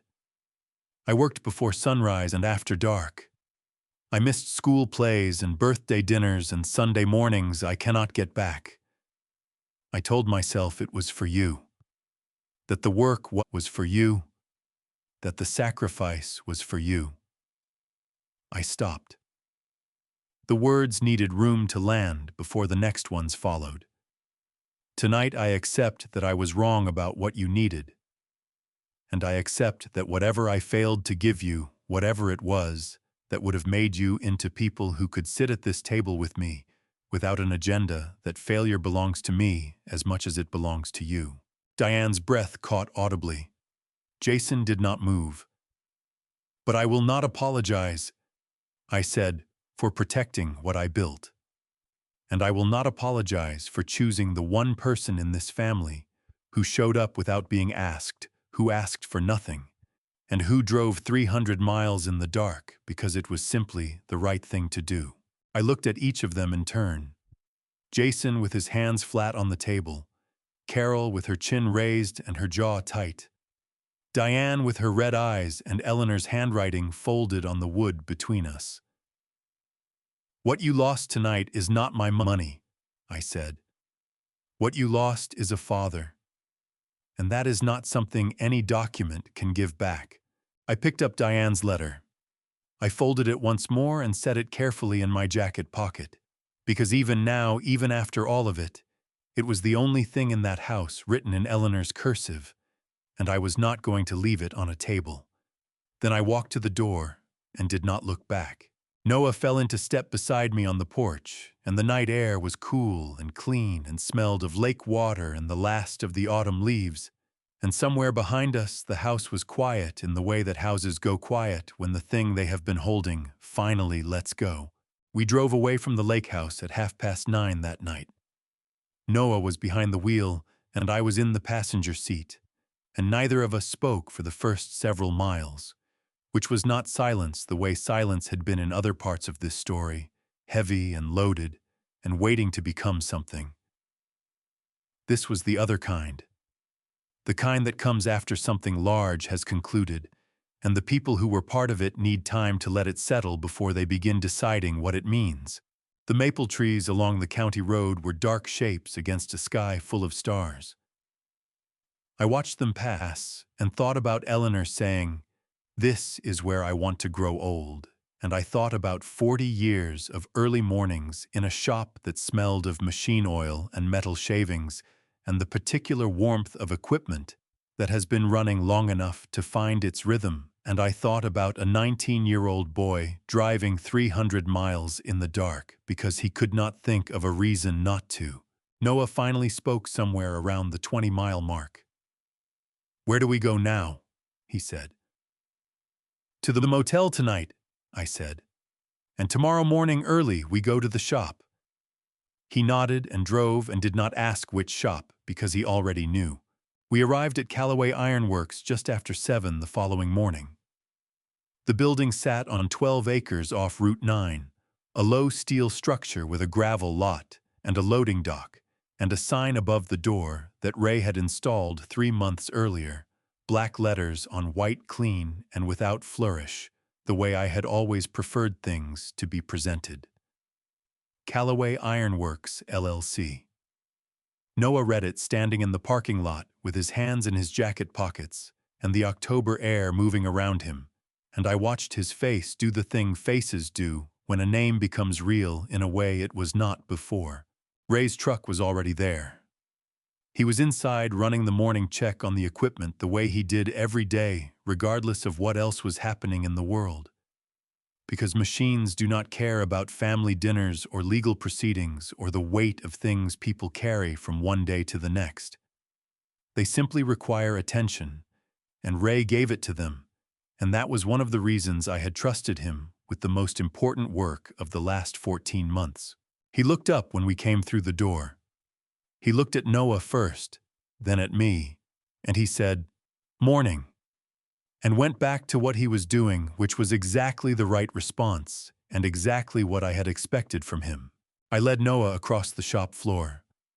The Haas mill was running a warm-up cycle in the far corner, its spindle turning in the particular way it had turned since I rebuilt it in 2014, smooth and even and reliable, in the way that well-maintained things are reliable, the way people can be too when they are cared for properly over time. The Mazak lathe stood beside it. Ray's Domain, the machine he had run for 22 years, with the same focused attention he gave to everything. The plasma cutter. The welding stations. The inspection bench where Gloria checked the finished work before it went out the door. Everything I had built, standing exactly where I had put it. I went to the tool cabinet in the back corner of the shop. It was an old steel cabinet painted gray, with a handle that had been replaced twice, and a bottom drawer that required a particular angle to open correctly, a thing I had never bothered to fix because I had learned the angle so long ago that it required no thought. I opened the bottom drawer and reached to the back of it and pulled out a metal box. It was a small toolbox, the kind that closes with 2 latches on the front. Blue paint, mostly worn away now, with scratches along every surface that told the story of the places it had been and the things it had done. I had bought it at a hardware store in the summer of 1972, when I was 19 years old and had just rented the first shop space I ever called mine, a single bay, in a building on the east side of Nashville that smelled of exhaust and old wood and possibility. I had put my first tools in this box and carried it to that bay and set it on the workbench and stood there looking at it and understood for the first time that I was building something, though I could not yet see its shape. I set the box on the workbench in front of Noah. He looked at it, then he looked at me. "Open it," I said. He unlatched the 2 front clasps and lifted the lid. Inside were the original tools, not the full set. Some had been replaced and upgraded over the decades, but the core of them were here, the ones I had started with. A combination wrench set, a set of screwdrivers with wooden handles worn smooth, a pair of needle nose pliers with the joint slightly loose, which I had never replaced, because the looseness gave them a particular feel I had come to rely on. A small digital caliper that was older than Noah himself. He touched the wrench set with 2 fingers carefully, the way you touch something that belongs to another time. "Grandpa," he said, and his voice was rough at the edges in the way voices get when feeling outpaces language. "These are yours now," I said. "Not because I am giving up, because you are starting." I let him look at them for a moment. "I am not giving you wealth, Noah. I am giving you a trade. An honest shop with honest work and people who show up every morning because the work matters to them." I paused. "And I am giving you the most important thing I know. Never turn the people you love into a transaction. The moment you do, you stop being a person and start being a price tag. And no amount of money is worth what you lose when that happens." Noah stood at the workbench with the blue toolbox open in front of him, and his jaw working and his eyes bright. And he did not try to say anything for a moment, which was the right choice because some things do not need an answer. Then he reached over and put his arms around me and held on. I stood in the middle of the shop I had built over 50 years in the morning light, coming through the high windows with the Haas mill running its warm-up cycle in the corner, and Ray working quietly on the other side of the floor, and my grandson holding on to me like a man holding on to something real, and I put my hand on the back of his head the way I had not done since he was small, and I let him. After a while, he stepped back and wiped his face with his sleeve. "Okay," he said. "Okay," I said. Ray looked over from across the shop. He gave us both a single nod. Then he turned back to the lathe and the morning began. It is November now. The maple trees along County Road 14 have gone past gold and are bare against a gray Tennessee sky, the branches clean and spare the way things get when the season has finished with them and left them to wait for whatever comes next. I drive past the lake house sometimes on my way to the shop. I do not stop. I do not need to. Eleanor is not in that house anymore. She has not been for 10 years. What she left behind was never in the walls or the windows or the dock running out over the water. What she left behind is the thing I am still carrying, the thing that has no address and cannot be sold on Facebook Marketplace for $8 or any other price. I have been thinking about what this story means. Not to me, I know what it means to me. I have been thinking about what it means to the people who might hear it and recognize something in it, a shape they have seen before in their own lives, a feeling they have had sitting at a table with people they love and wondering whether love is actually what is happening or whether something else has taken its name. Here is what I know after 72 years and 40 years of building something with my hands, and one very long September that changed the direction of everything. Family is not a guarantee. It is a choice that has to be made again every day in small ways and large ones, in the moments when it is easy and especially in the moments when it is not. A grandpa story is not just a story about an old man and what he built. It is a story about what gets passed down, not the money, not the property, not the equipment in a shop on Route 9, but the way a person moves through the world when they believe that honesty matters and that the people around them deserve to be treated as people rather than positions on a balance sheet. That is the only family story worth telling. That is the only grandpa story worth hearing. I want to tell you something about Noah. He came to the shop every morning last month, not because I asked him to. He rearranged his class schedule, and he drove 40 minutes each way, and he showed up before 7 and stayed until the afternoon light went flat, and Ray had to tell him twice to go home and eat something. He is learning the Mazak. He is slow and careful with it, the way beginners are when they understand that a mistake is a real thing with real consequences, and Ray stands beside him without impatience and corrects him when he needs it and says nothing when he does not, which is exactly how I learned and exactly how I taught and exactly how it should go. I do not know what Jason is doing. I do not know what Diane or Carol or Melissa are doing. That is not a cruel thing to say. It is simply the shape of the decision I made in that room at the lake house, and I have made my peace with it the way you make peace with any hard thing.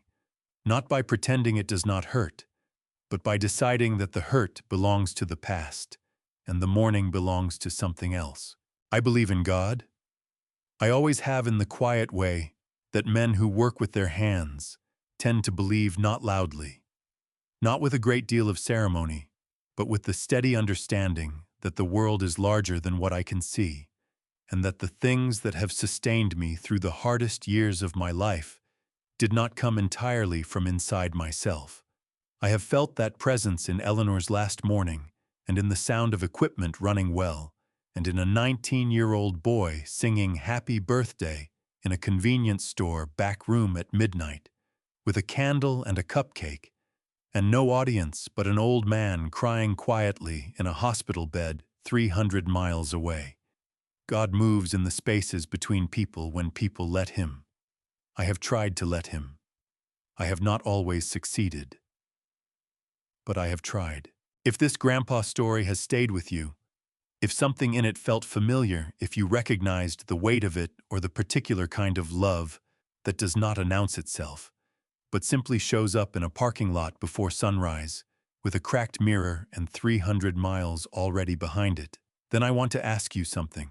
Think of the person in your life who shows up without being asked, who calls on the birthday nobody else remembered, who drives the distance when everyone else finds a reason not to.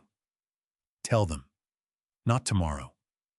Tell them today, because today is the only day any of us can be certain of, and the people who show up quietly deserve to hear at least once that you noticed. This has been a family story about what a father builds and what it means to pass something real down to someone who will carry it forward with honest hands. If you believe in family justice and the quiet power of patience over anger, I hope this story gave you something worth keeping. I release new grandpa stories and family stories every week on this channel. If this one if it made you feel something true, please subscribe so you do not miss what comes next. Leave a comment below and tell me about someone in your life who showed up when it mattered. I read everyone. This story is a work of fiction created for entertainment purposes. All characters, names, events, and locations are products of the imagination, and any resemblance to actual persons or real events is entirely coincidental.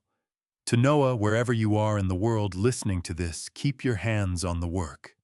Keep your word when you give it, and never not once turn the people you love into a transaction. The morning is still beginning. I have told you this story the way I lived it, one quiet decision at a time. If there is a lesson in it here, it is in my own words. The greatest thing a man can build is not a business. It is the kind of character that makes the right people trust him when everything is falling apart. God does not promise us easy families. He promises to be present in the difficult ones. Do not be like I was for too long, looking the other way, hoping people would become who you needed them to be. See clearly. Act early. Protect what is real. Here is what I believe: blood does not make family. Showing up makes family. These grandpa stories are the ones I carry with me, not because they ended well, but because they taught me something true.